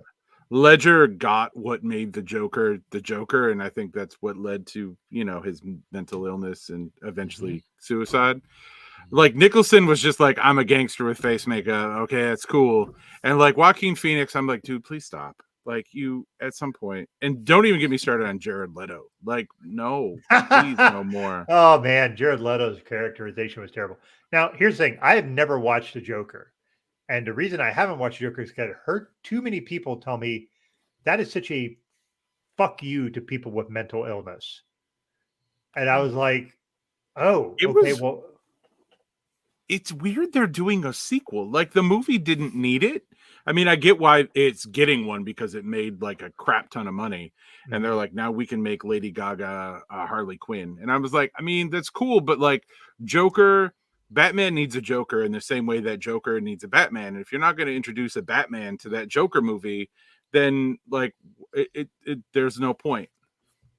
Yep. Also too, I think there's a fascination with people who make these movies with Joker. Yes, he's a great character, but if y'all look into it, and you probably know, Chris, Batman has so many other really good villains that could be featured in a movie. At this point, I don't want the Batman to really even touch the Joker, if that even makes sense. Now, we saw him like maybe he's in an asylum and all that. I think that's cool. I think we can address like all these other, there's, Sandman and Sandman's Spider-Man. I'm sorry. There are. Who is Cillian Murphy? What's Cillian Murphy's character? Scarecrow. My sons showed me a book about Batman and all the different, villains. And I think that, I really hope that the Batman goes a different way. I liked how the Batman featured the Penguin. He was a different, like he wasn't just in a penguin suit. Danny DeVito did a good Penguin job, but I actually like the guy who did it in the last one, and I like the way they showed him as like a regular person. What's his name? Yeah, and I don't Colin know. Colin Who Farrell. was? Yeah, that's who it was. Under a fat suit. That was Colin Farrell. Yeah. Okay. Another weirdly underrated guy actor. Like I liked how they portrayed the Penguin there, and they didn't really go with the suit and all that. Like I liked all that. I thought that was cool, and I hope that they go down. And like they really made the Riddler less comic-y and more like like evil, and I like that. That was a great angle. Again, I was really skeptical about the Batman, Chris, and I hope that DC is a goddamn mess. We don't have to get there, but like I hope that they somehow keep it together to make 2 more really good movies like that. So my hope for the sequel for the villain is there's a lot of rumbling back and forth. I hope that they take an animated series villain and bring him into the DCU. The animated series had Batman Mask of the Phantasm, and he was a really cool she was a really cool looking villain. Bring that into the DCU. Bring like somebody from like that old school. You don't need Mr. Freeze. You don't need to go CG crazy. You don't you need a grounded Mr. Zaz who's a serial killer. Like you really need that nitty gritty, but you also have to have Pattinson work on his Bruce Wayne. Like you can't, like the whole persona is you have to be the playboy, and I don't think he did enough with Wayne in this movie, which is fine. He's still early on, but yeah. But it looked beautiful. Like it was moody and atmospheric and very, very well shot. Yeah, I don't know. I admit it was the Riddler. It was the Riddler. Yeah, that's our guy Spike Zelenka, who we haven't seen in here in a while. So Spike? That was the Riddler. Yep. So I admittedly am not into the comics or anime or any of that kind of stuff. Or so like the comics for Batman specifically, I don't see that enough to know what sort of villains could be in there. But there's so many good ones. So many other ones. I imagine there are, and I just wish they would. They do the Riddler, they do the Joker, and like I'm not sure if they're gonna do Lady Gaga as Harley Quinn. Like Margot Robbie, just like fucking. I have a tough time seeing somebody other than Margot Robbie doing it. Like as much as I didn't care for those movies, the bird was like, what was it? Not Birds of Prey was the movie where they focused on her, but the other one, Suicide Squad. Suicide Squad. I thought she was great. She was singularly great in a movie that was not. Yeah, and we haven't seen Harley Quinn in any of these movies, have we? No, but she's in a shit ton of animated ones. I know. No, I They have their own understand. I series on understand HBO. that, but this is kind of making my point about the overall franchise series and how it's kind of like played out of Joker, in my opinion. Again, have Joker, but have other people. Come on, like we got to move. I hope they do this with the bat. I hear Harvey Two Face is the one of the villains, so that's Ooh. a good one. But he's also one that we've seen before. But we saw him in a camp one, and that was anyway. Daniel has a good question. I can't Daniel do is a great question. Put it up, yo. All right. So here's what we know about the DCU. We know Gunn. Like, we're going to ignore the Flash. We know he hasn't really done anything yet.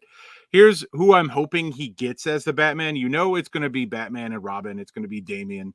I really, really would love it if he went and cast Jensen Ackles as Batman Bruce Wayne. Oh, that's a good one. And for Robin, he goes and gets the kid who plays number 5 from Umbrella Academy because he has that smarmy like attitude where you just want to like smack him, which is perfect for Damian Wayne. Is that the younger kid? I can't remember what. Yeah. That's Bruce's son, right? So that's his son with Ra's al Ghul's daughter. It's a whole thing. But Bruce has a son who was trained by the League of Assassins before Batman was given him like, here's this kid. And he's like, oh, well, you're Robin now because I've only gone through like, a bunch of those.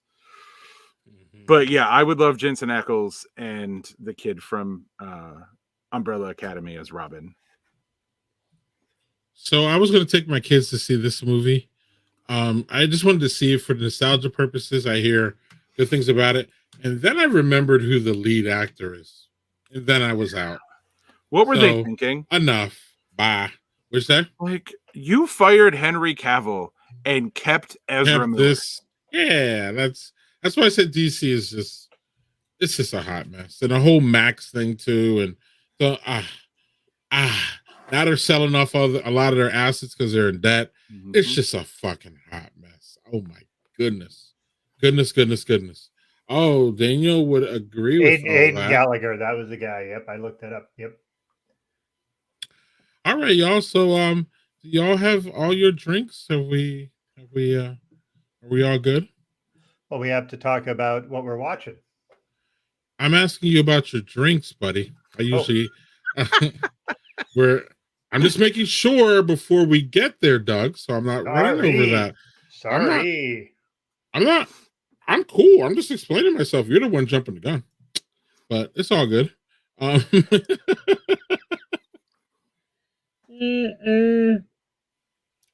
I'm gonna find this somewhere.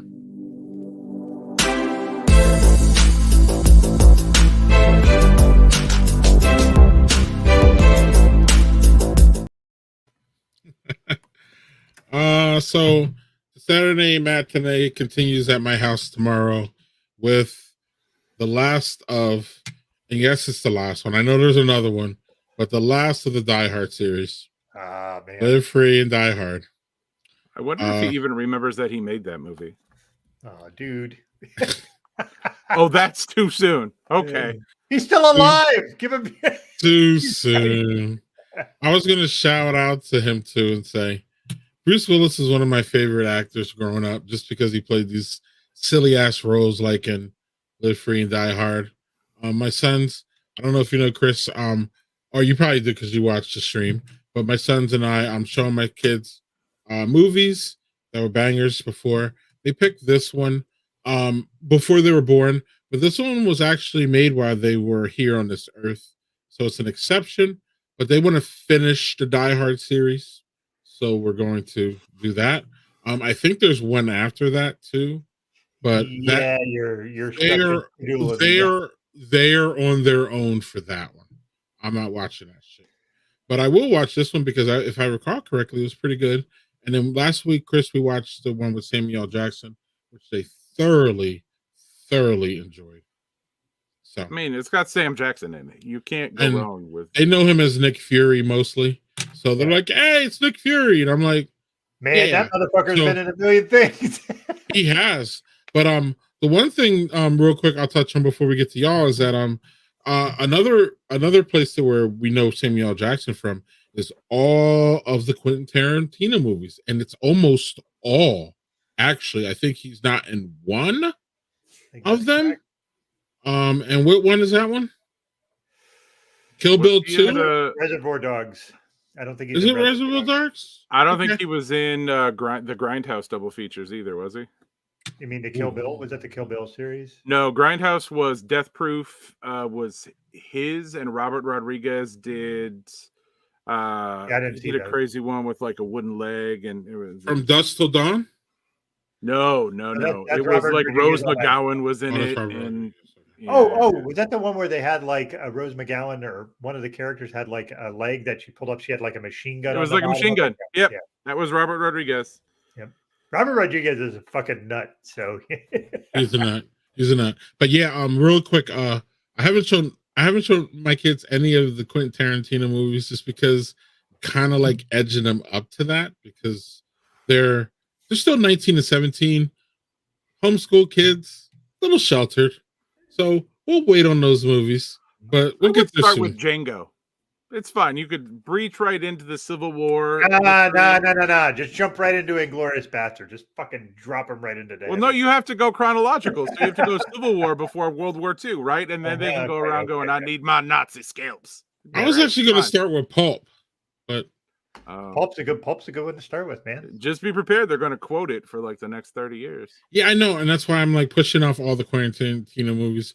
But I told him, like, yeah, you're going to see Samuel L. Jackson in another light here soon, but we're going to wait a little bit. Actually, I was going to do the Spike Lee movies before I was going to do Quentin Tarantino movies. Jungle Fever, Do the Right Thing, Mo Better Blues. What's that one? America KKK. What's that one? I have still yet to see that one where the guy impersonates he goes undercover. A black guy goes undercover as a KKK agent. Yep. Yeah. So yeah. So that's what I'm watching. Chris, what's going on with you? The wife and I just finished watching. I was scrolling through Netflix as one does, and they did a documentary called mock documentary called The Days. It's about the Fukushima disaster. Obviously, we're an uplifting household, and we started watching it. It's that dubbed in bad English, but we got through like the first episode. And we're like, this is really good. Like it goes, like it's not like Chernobyl where the Russians I was gonna say they're not telling anything. Right. Like the Japanese are very straightforward. They're like, this was bad. This was really bad. But like you see how close it came to being really bad, and you're just like, yep, wow. Like, okay, thank you for your honesty, but please be less honest in the future.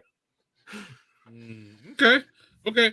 Another nuclear meltdown show, Doug. Yeah. After Chernobyl, I have yet to watch any documentaries on 3 Mile Island because I grew up about an hour north of Harrisburg, and I remember that being a real fucking problem, and people were shitting their pants, and rightfully so. So I'm actually have been hesitant to watch anything on that for that reason. But youth stuff. We watched that one, and my wife was like, "Wait, we had a problem here," and I was like, yes, very she's big like, problem. I was like, yeah, this is the thing. Like, Yeah, these that shit would have wafted over to you if it really would have went bad. So in Michigan, yeah. So yeah, me, I would have been dead. So I was 50 miles from that place. So yeah. All right. So I'm going to talk. Speaking of uplifting, let's go to this. Shiny Happy People. Oh, I did watch that. I'm on like the 3rd episode. Woo, boy.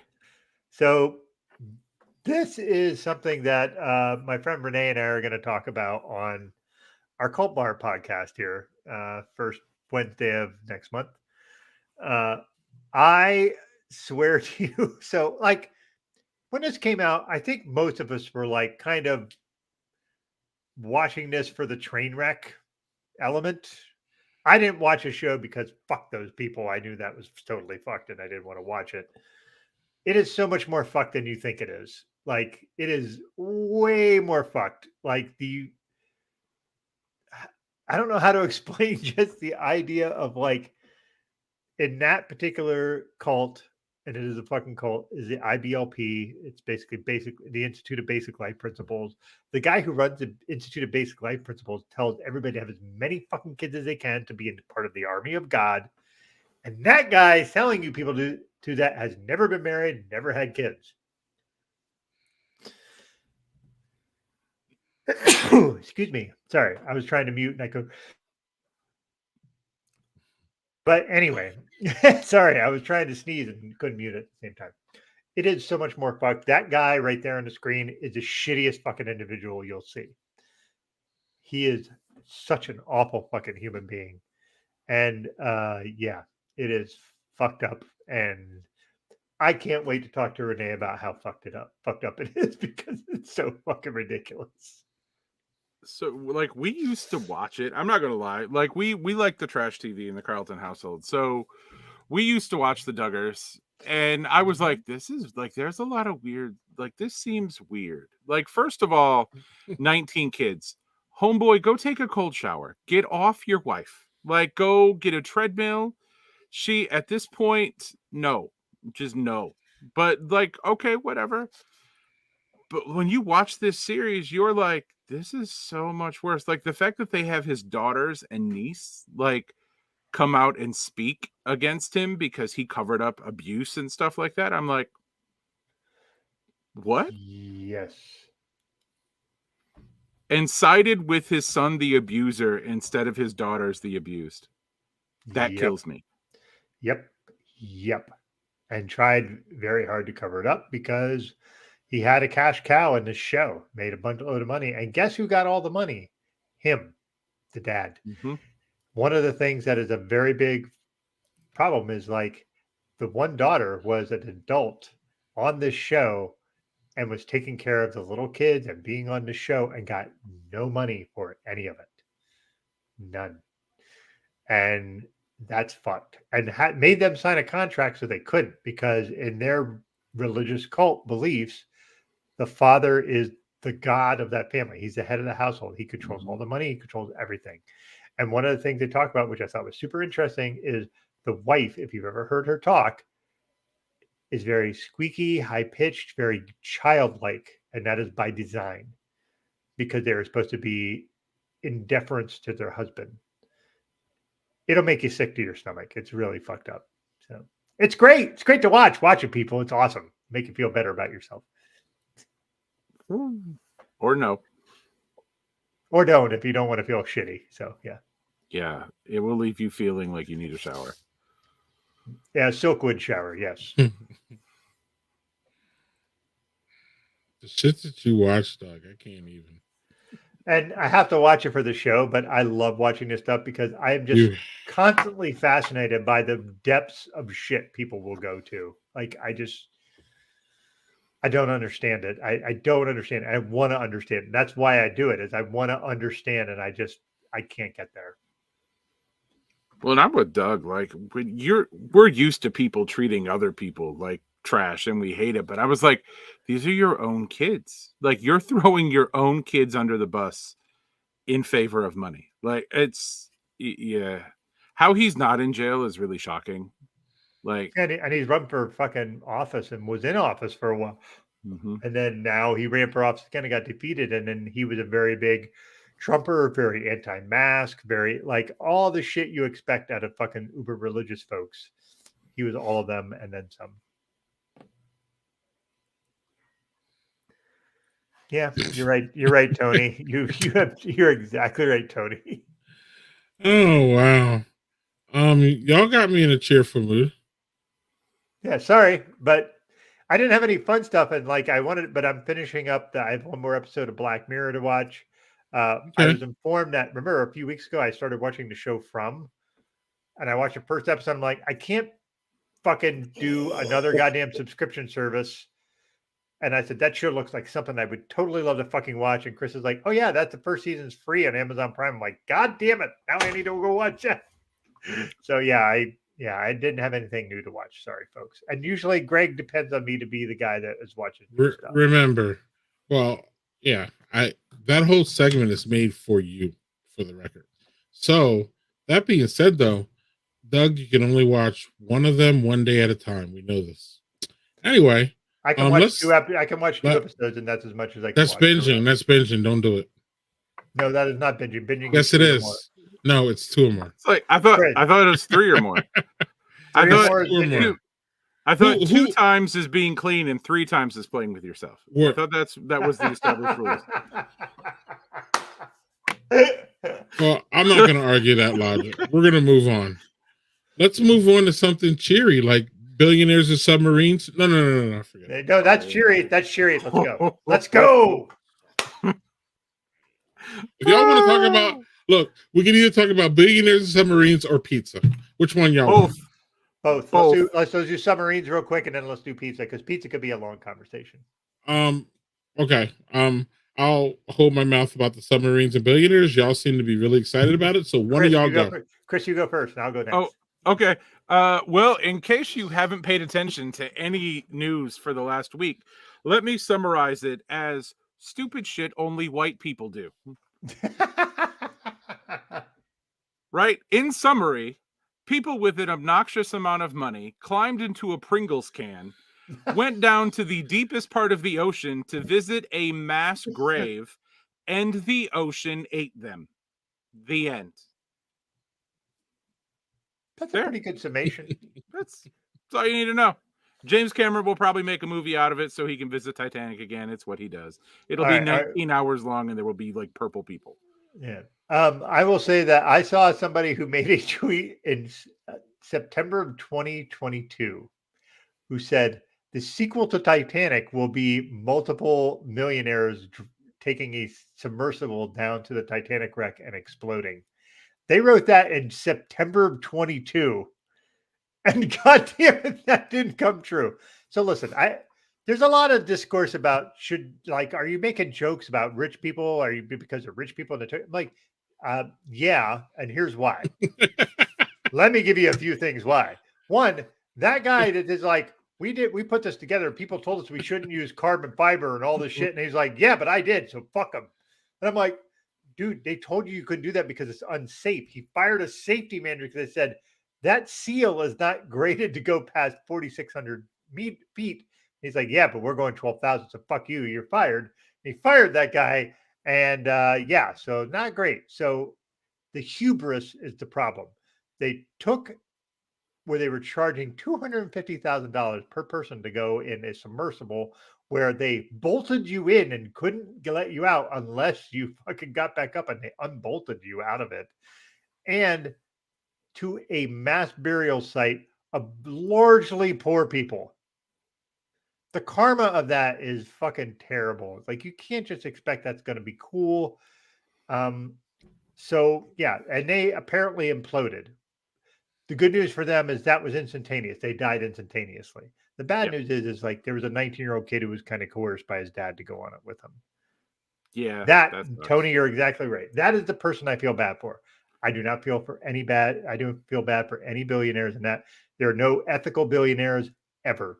Period. If you have that much money, you are not ethical. Period. I would argue we shouldn't feel bad about it. We're not the sea life that's eating them, right? We didn't say go play in the ocean. I keep my butt far away from the ocean because there are things in the ocean that can eat me, right? I stay on land at all times. I do not go on big boats. I've seen Titanic and Poseidon. I'm good. I will stay right here on the ground. And the only thing I'm afraid of is if the movie Tremors were real. That's fine. If that's real, we're screwed. But no, like, the worst thing I saw all week was somebody was like, there were some orcas that ordered 5 Guys, and I was like, dead. Just dead. 2 things here. Two of my takes. Number one is that if you believe in haunted things and you think things are haunted, well, fucking certainly that the Titanic and the site is haunted. Like, I'm not saying I do or not. It's still, open science or open things. You know what I mean? But like, why would you go to one of the most haunted places in the world and expect anything good to happen? Number 2, this is a part of the story that I think it was talked about, but it gets overshadowed in this. It just really, really freaks me out in some way that the Navy knew that they were dead and didn't say anything for 2 days or whatever. They knew they heard it explode. Yeah. Then after it comes out, they're like, oh, well, we heard it explode. Okay. So then why the delay? And if you're a government agency or a government entity like that, y'all always act like why we're always suspect of the shit that y'all say when y'all say it. And then you have shit like this that just is like, I don't know. Like, I just don't know. I guess there's maybe strategic reasons why you wouldn't say it or something. But that's just a whole disservice to everybody. Even the, like, whether we like it or not, there's a whole lot of people hanging on this story. Okay? Mm-hmm. Whether you like it or not, whether you think it's smart or not, whether you think it's justified or not, there were a whole lot of people hanging on this. Y'all kind of let us hang for 2 days without even. I was just about to mention that, Daniel. Yeah, so like this is all it. Some of all I don't know how to feel about all that. Look, I feel the same way about you and the billionaires. I don't have to echo your statements. I'll let them sit. I'm really like the whole angle with the Navy really just turns my stomach a little way. There's a whole lot of different levels to the story, and that's the one that I kind of like went to. Like, yeah, Chris, you had something to say about that? Yeah, I was just gonna. Daniel beat me to it, but James Cameron, of course, didn't miss an opportunity for an interview, and he said he had heard the what's the underwater, the echophone or whatever from the ocean, and the Navy heard it where there were like 2 loud bangs right around the time where communication died out.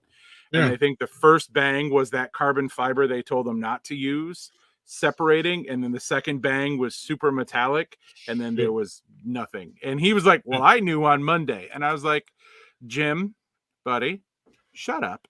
Like, why? Mm-hmm. Why? Like, you don't have to be in all the media all the time.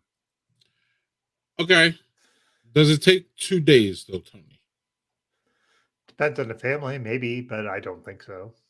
I don't think so. I could be wrong. And I don't know, maybe that's it.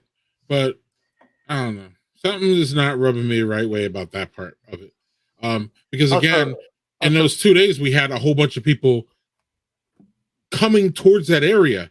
If the Navy said, look, we think it imploded, y'all, take a little, let's just chill and do this. I don't know. Maybe I'm wrong. Go on, Doug. No, what I was going to say is in the opposite of that is the idea that so you have these billionaires and all this fucking like $6.5 million of rescue services were rendered to him. To them. Right.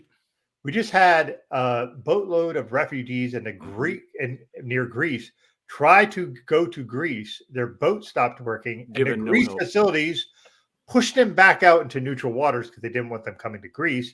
And that boat capsized because of the Greek authorities pushing them back out. And 700 fucking people died, and nobody's doing jack shit to find them. Or say it wasn't even, that was a blip on the news. That wasn't even like that only came on the news because so many people mentioned it. Like, wait a minute, why is it like the billionaires in the Capri Sun tube get all the media, and yet once again, like, 700 of the poor folks die and nothing, no international outcry, no humanitarian Navy aid. No Navy. And the sea there is way less deep than where those fucking dipshits went to look for the Titanic. They could have had resources for them. Well, yep. And also, too, let's talk about xenophobia here a little bit. Because xenophobia here in America is kind of mixed in with racism. Meaning it's those brown people, those brown people, those brown people. Well, those weren't brown people. Mm-mm. And there was a lot of looking over it and a lot of, I believe, probably hate. And, these people are just trying to escape wherever they're coming from. So xenophobia really, really is strong across the globe. And it goes beyond the, brown people, look at these brown people, because here it's generally brown people coming from, South America and Middle America too. Central America, sorry. And you know what I mean? So we, Chris, from our, in our white country, we see a lot of the xenophobia wrapped into racism. But I'm here to tell y'all that xenophobia is everywhere, and it's white people doing it to white people too. And so it's just a different perspective, unfortunately. And yeah, I didn't hear about this. I didn't hear about the boat until I didn't hear about the capsized boat with the migrants until like again probably after the Navy told me, which was 4 days later. But anyway, with, with that being said, y'all, let's end on a fun note, okay? And we don't have to have Doug slandering Chicago style pizza during this segment. It's not pizza, but he's probably going to slander it like Chris just did. I like Chris do that. Chicago pie, casserole. I guess we can rate these, or maybe you can get rid of 2. But I like this one because Doug, it offers her different choices than previously. Sweet. Which is different styles. So my son made a tomato pie tonight. Pretty good, but the dough, he used too much dough, so it was really, really thick, the dough. But he's working on his tomato pie, which is, I think, an underrated style. Or actually, I think it was Sicilian. The cheese was on top, not the sauce. But anyway, I don't know. Like, I would say get rid of 2, and Doug would automatically get rid of Chicago. So I'm not going to do that. So let's kind of, I don't know, let's rank them, or pick your top 3 or something. Or yeah, Chris, where you at with these? Top 3. Let's do top 3. Or something. Top 3. Sicilian number 1, for the simple reason, crispy cheese on the edges. Like, man, there is nothing better than crispy cheese that you can. Yeah, Sicilian is 1. I can handle a brick oven, right? As long as it's not overcooked, so I'll give that a 2. And then I'll go with a white pizza. That's good. The ones I left off, one of them isn't pizza; it's Midwest casserole in a bread bowl. And I mean, New York is all right. You want me to go next? Okay. So the 3 I'm keeping are Sicilian, New York style, and white pizza. Brick oven's pretty close though. Sicilian is like borderline Detroit style. Detroit style pizza is fucking heavenly. If you've not had Detroit style pizza is fucking awesome. That's like old school kind of Pizza Hut style, like where they put it in that fucking cast iron thing and pan, and they bring it out. It's fucking great. New York style. I love New York style pizza. And white pizza, I just like because it's a variance. It's not all the tomato sauce. It's just like really garlicky. It's usually very garlicky, which I really love. Like I said, brick oven's pretty close. Tomato pie, get the fuck out of here. There's no fucking cheese. No, give me the fucking cheese. Chicago, like I said, if you're gonna say it's a pie, I'm fucking great. Perfect. Like great. It's a fucking pizza pie. Awesome. But like not a traditional pizza. You've heard that shit before. Sorry. Yeah. But anyway, tomato pie though, I thought there was cheese under the tomatoes. No? Mm-mm. I don't think so. Not in a classic crust, tomato, but it's just crust and tomatoes. It's just crust and like seasoning. And then you see, and so you have tomatoes and then like seasoning on top of it. Give me all the thin pizza here. Chuck all the thick pizza. So give me brick oven, give me white, and give me New York style. New York style is probably my favorite on there. It's just old school. I'm back to nostalgia. I'm back to what I grew up with. I'm back to having a slice and folding it. I love all that shit. White pizza is the same. White pizza is the same. I have a question for you then, gentlemen. And brick is the same. Big pepperoni or the little pepperoni that cups up when you cook it? Whatever. Pepperoncinis? Whatever. No, the little pepperoni, you know, like when you cook it, it like curls up. Whatever. Yeah, they're called pepperoncinis. Whatever. I can't eat pepperonis anymore, so I'm the wrong guy to ask. I mean, again, turkey pepperoni I can eat, but turkey pepperoni sucks. So, well, Doug, live in a world where you can have it. Answer the question. Then give me pepperoncinis if I have to eat one of them. Cool. Well, Chris, I'm in that same world as him, and generally I can't eat pepperoni either, or I shouldn't because it's just way high in salt and other kinds of fats. But I just said it's a question, whatever. Like to me, pepperoni is pepperoni. It's just so good and salty and tasty. And this goes good with all. I mean, pepperoni is just the classic. It's the classic. You can't. I mean, Yeah, Chris. I don't want to live in a world where there's no pepperoni. How about that? Like, just because I can't have it doesn't mean everybody else can't and shouldn't be able to. So y'all eat the pepperoni. It's delicious. And again, you can't get that, like, you can't get the grease coming off as well. I mean, you can a little bit, but with the pepperoni and it's going through the bag, and it's just like a cheesesteak, Chris, where it goes through the bag before you get it home. You know what I mean? That's a real cheesesteak. All you other else is fakers. And Midwest, we don't have cheesesteaks like that. It just doesn't work. I mean, maybe there's 1 or 2 or 3 places, but you probably have to travel 100 miles for that shit, right, Chris? We have a lot of imitation. We're like, oh, we need cheesesteak. Let me go get that Hot Pocket. I can warm that up. Right. Well, Philly, it's funny because a Philly cheesesteak, again, I haven't been back to Philly for a long ass time, but anywhere I see Philly cheesesteak, it's not a Philly cheesesteak. And I don't even think they call them Philly cheesesteaks in Philly. They only call them outside of Philly when they're trying to act like they're giving you an authentic Philly cheesesteak, and they're not. So it's all about marketing. Bye, y'all, on that one. I don't even know why we're talking about Philly cheesesteaks, but we are. Turkey pepperoni. Turkey breakfast sausage, Tony. Yes. Turkey bacon. Get the fuck away from me. No. Hey, I'm gonna give you a bacon that you can get that you can eat 2 slices of, and they're only 240 milligrams of sodium with 2 slices. Not turkey. It's duck bacon. Okay. Duck bacon is delicious. It's fucking expensive. It's expensive as fuck. It's really expensive. I was gonna say, what is it? $20 a pound? When I get a pack of it, it's $17. That's why I don't have it very often. A full pack though, like 12 slices or whatever you get. Yeah, you maybe get 10 slices. And they're this big. They're maybe 6 inches long. They're because not big. It's from a duck. I was gonna say, how big is the damn duck? Right, I'm with you. It's pretty big duck for that. But I'm just saying, like for Mother's Day, I made Jill a breakfast with duck bacon, and she can't eat pork because pork makes her stomach really fucking queasy and gives her diarrhea and stuff. So, like, she needs something that's not pork. So, like, it's either turkey bacon, which you cook turkey bacon and it's like fucking leather, but duck bacon's not like that. Duck bacon's really, it's got that very real feel of the regular bacon that you love.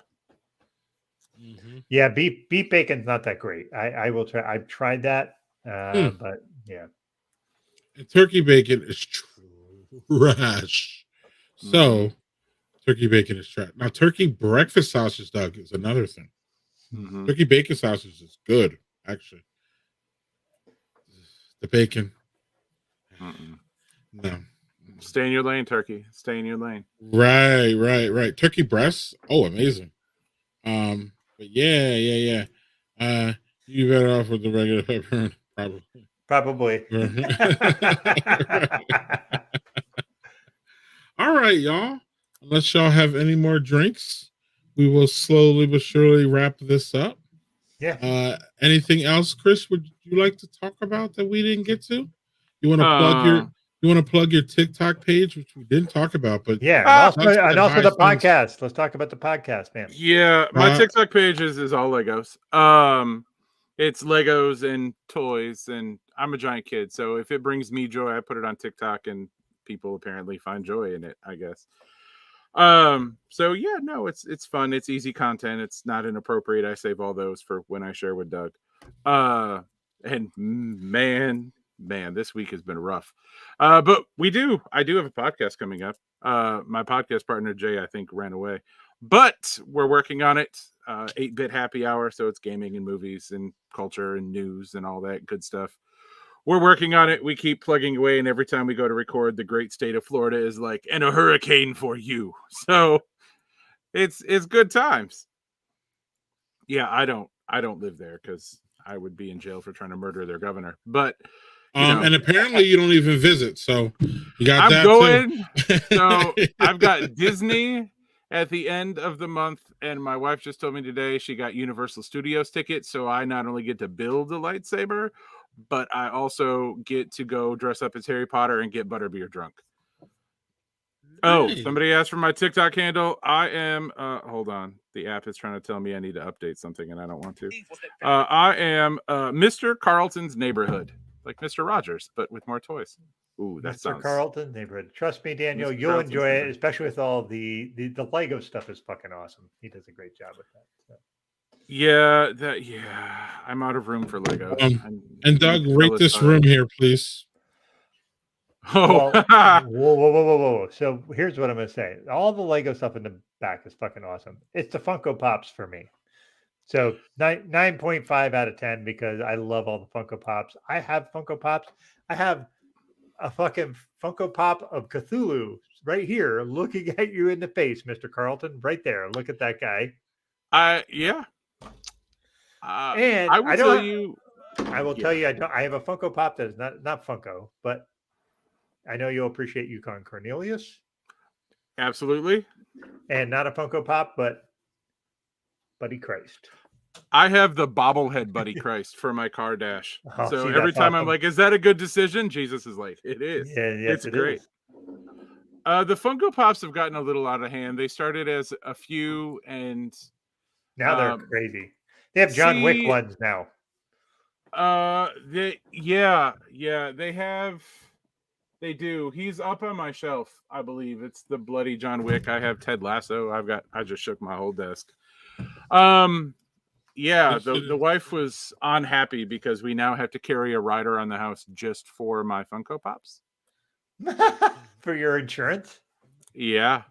They are insured on their own rider because we're parked at, as of Saturday, just north of 11 grand. Hey, Daniel, don't tell him that. Don't tell him that.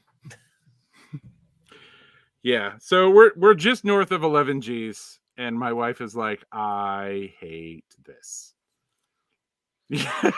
Craig's face is like, I'm sorry. What? Not sure my car is worth that much. So yes. Well, my car is definitely not worth that much. Craig, yours is great. I love your car, but that thing is a jalopy. My 92 Honda or whatever. Yeah, that's a hoopty, dude. Love it. The car payments are amazing. Car payments are zero. Let me tell you, the car payments on my car and the two other cars I'm paying car payments on, not amazing. Not amazing at all. Exactly. Right. My car payments are amazing. The look, not so much, but it's not, I'm not here for the looks, Doug, as you already know. It's paid for. But I am here for the looks of Chris's room, and I'll give that a solid 9 out of 10 for the geekdom. The geekdom comes through. So my kids have inherited my geekdom. My middle kid is all anime, Demon Slayer, My Hero Academia. So his walls have shelves. My wife's like, I hate it. My older kid is One Piece, so he's got Neon and One Piece statues and pops. Are they into the One Piece live action series coming out? I showed him the trailer. Now, here's the thing. I showed him a trailer. I thought he would be excited. However, he is 15, so his excitement was, yeah. Okay, what do you think? Yeah. Cool, good talk. Love our conversations. Love our bonding time. That's awesome. But yeah. So I think he's excited. He went to go see the movie in theaters. My 5-year-old princess has Disney princess pops.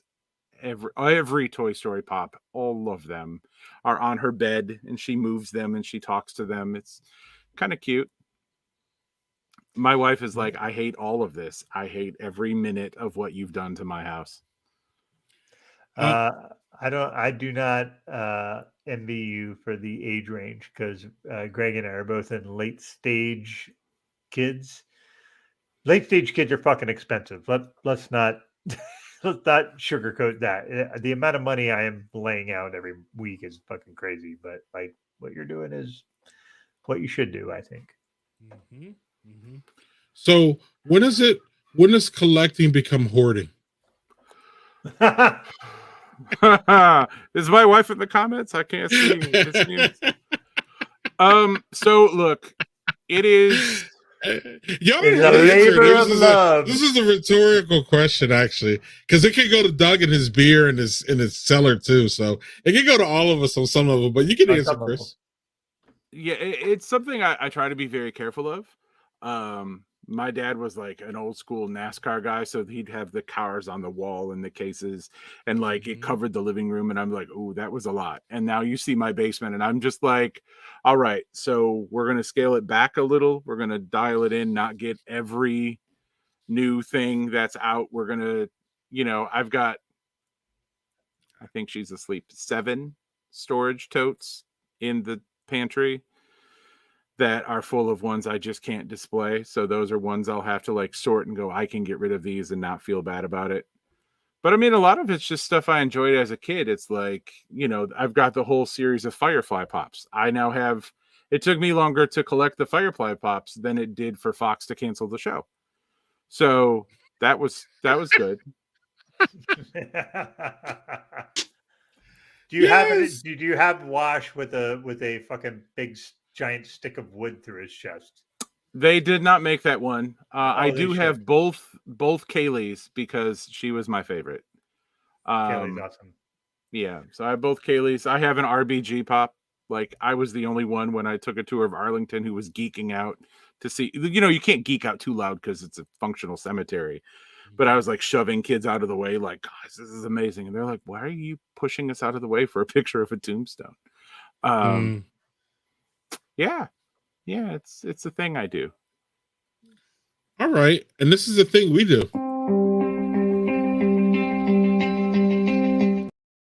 We review what you drank, Chris. Chris, you're first. Yeah, what you drank and first drink in case you want to order some for yourself. It was only $20 for this 5th, right? The joys of Kentucky is all liquor is cheaper, gentlemen. So first drink was bourbon cream. It was, I think I did 2 shots of this with a regular bottle of A&W. Right. No sponsor intended, but it was really good. Second drink, I moved on to the apple pie moonshine. That was wonderful. This was like, I think $15, $16. Really good stuff. And I just mixed that with my daughter's apple juice. She's gonna be big mad when she wakes up in the morning and realizes her apple juice is gone. Yeah, it's 1 bottle. It's fine. She's fine. She's fine. But yeah, that was my 2. Doug, I had this I call it double IP, but they call it a New England IPA. Taste buds. It hits your taste buds good if you like hobby beers. I have cherry limeade, which was a different kind of sour. It wasn't that puckery. I wanted a little bit more puckery. And I had that Go Pack Go or whatever the hell that other beer was. And it was and it was kind of like the Packers are going to be this year, my prediction. Meh. Go Lions. That's all I got to say. The Lions should be better than the Packers this year. Well, yeah, they got rid of that old man mechanic who was stealing catalytic converters and shipped him off to the Jets. Right. That's what he did, apparently. That's why he couldn't make it ever to spring training. Or summer camp. He was out in the parking lots cutting those converters off and selling them for side money. Right. But now their new quarterback preemptively took a pay cut when he didn't have to. So I don't. Whatever. Doug, go. Yeah, I'm not. Hey, man, I'm a Jaguars fan, so I have no fucking right to complain about any fucking team or make fun of them because we suck. But anyway, so I don't know about that anymore, but go on, though. Yeah, so the worst one I have because it was old. I got a crowler of a triple from the North Brewery, which was Skyblock Fields. When I had fresh, it was delicious. Unfortunately, this sat in my fridge for 4 or 5 days. Unfortunately, crowlers, you'd think being it canned that it would last longer. It doesn't for this one specifically. The next one that I would say was the Shaker Series Bee Sting, which was the Imperial Gosa that had milk, sugar, ancho chilies, pink sea salt, local wildflower honey, and lemon. This was very, very good. But the best thing I had tonight was this nearly 3-year-old Imperial Stout. Look at that. So I was surprised because it was had Madagascar vanilla beans and ginger. Both of them were present after 2.5 years. Not as heavily present as when I have it fresh. I have a weird brain to remember those kind of things. So yeah, and you're right. The crowler is tough. The O2 purge is never quite good enough. Honestly, if you get a crowler, you should drink that shit within 2-3 days. You shouldn't wait any longer than that. I think that's a good guideline. I had waited 4 or 5. So that's why that wasn't as good as I had hoped. Again, have that fresh, delicious. That would have been the best thing I had tonight. But when I had it in a crowler, it just was a little bit too old. And speaking of waiting, y'all gonna have to wait 7 days. But after 7 days, you will get to see and meet Brian Gordon again.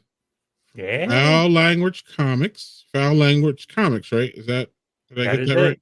Excellent. Yeah. I remembered it. Doug, you want to say a couple of things about Brian? Yeah, no, Brian is a fucking really funny guy. He's been on our show before. And what was funny is I think before he even got on our show, he was so nervous. He had like 2 slugs of bourbon before he jumped on our show.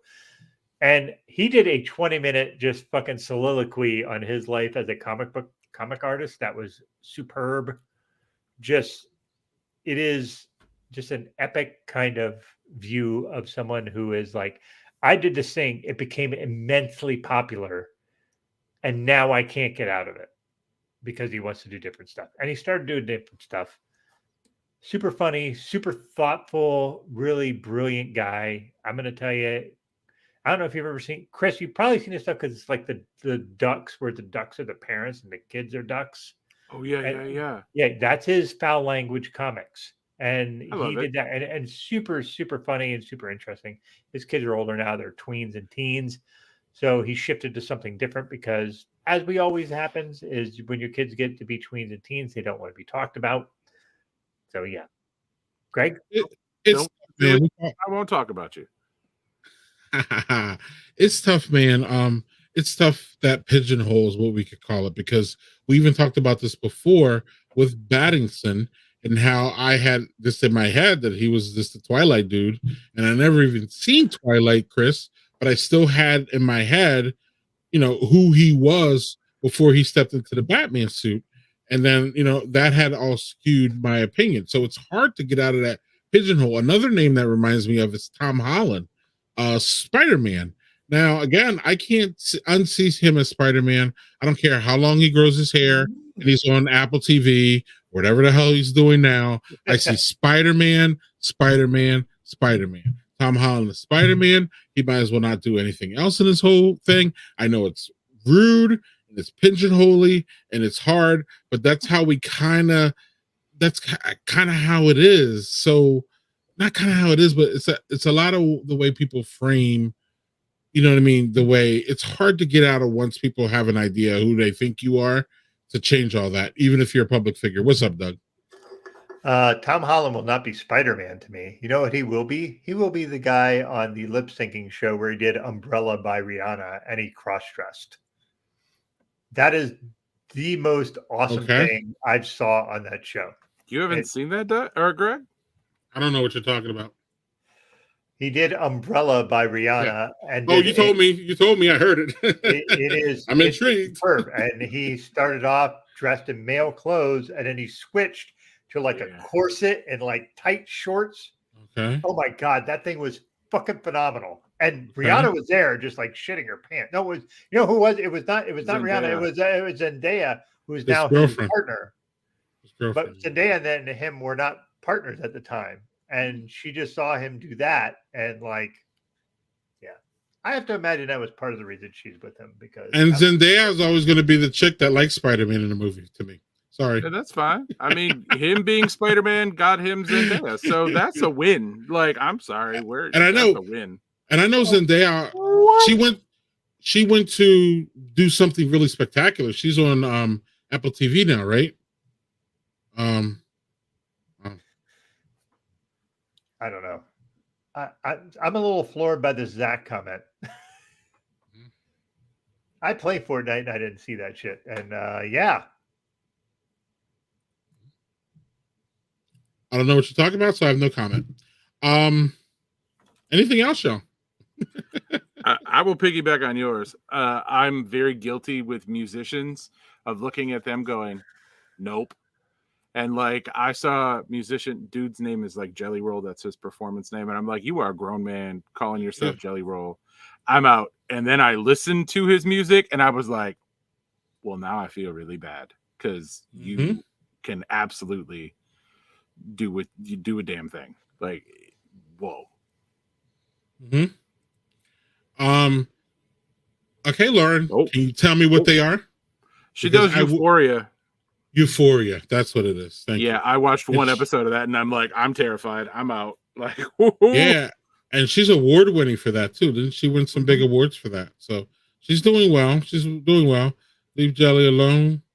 I am on team. Look, I will be the first to say I falsely said he looked like a goof. I'm not going. No, but listening to his music, I did the right thing. Stop judging me.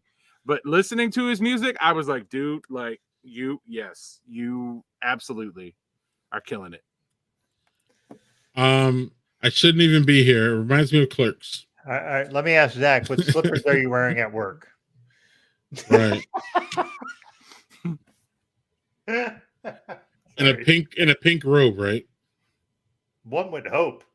Right. Yeah. Yeah. All right, y'all. We want to thank Chris again for joining us and having some fun with us. Yeah. And actually, really more than that, Chris, I personally, I know Doug was going to echo. I personally want to thank you for being in the comments and keeping us on our toes and saying funny things there that we can take credit for. He says funny things and we take credit for it. He's got office slippers. There's office slippers. Yeah. Yeah. Zach, are you at work? Get back to work. Yeah. Like, did they pay you to do this? Zach, did they pay you to spin vinyl too? Yeah, Chris. Thanks. Yes, Chris. Thanks for coming on. And thanks for bringing me out of the comments section, gentlemen. Yeah. We can thank Miss Lauren Yee for that. She had something to do with it. Yeah, Zendaya does a lot of things. She does. It's just hard to unsee them out of those roles that you love, that you see them. So we'll talk to Brian about that. Because it's something, it's important to him because he's been pigeonholed as a duck guy. Mm-hmm. So quack. Hey, got some great records. Chris collect. Don't indulge him, Chris. Don't indulge him, Chris. Don't. Chris doesn't collect vinyl, do you, Chris? I don't. I live vicariously. Jay collects vinyls hardcore, and I get pictures, and I'm very jealous. I cannot have another collection in this house, or I will have a divorce, and I don't want that. So I live at the whim of the tiny dictator that this finger belongs to. Okay. That's a great answer, right, Doug? That's a good answer. I agree.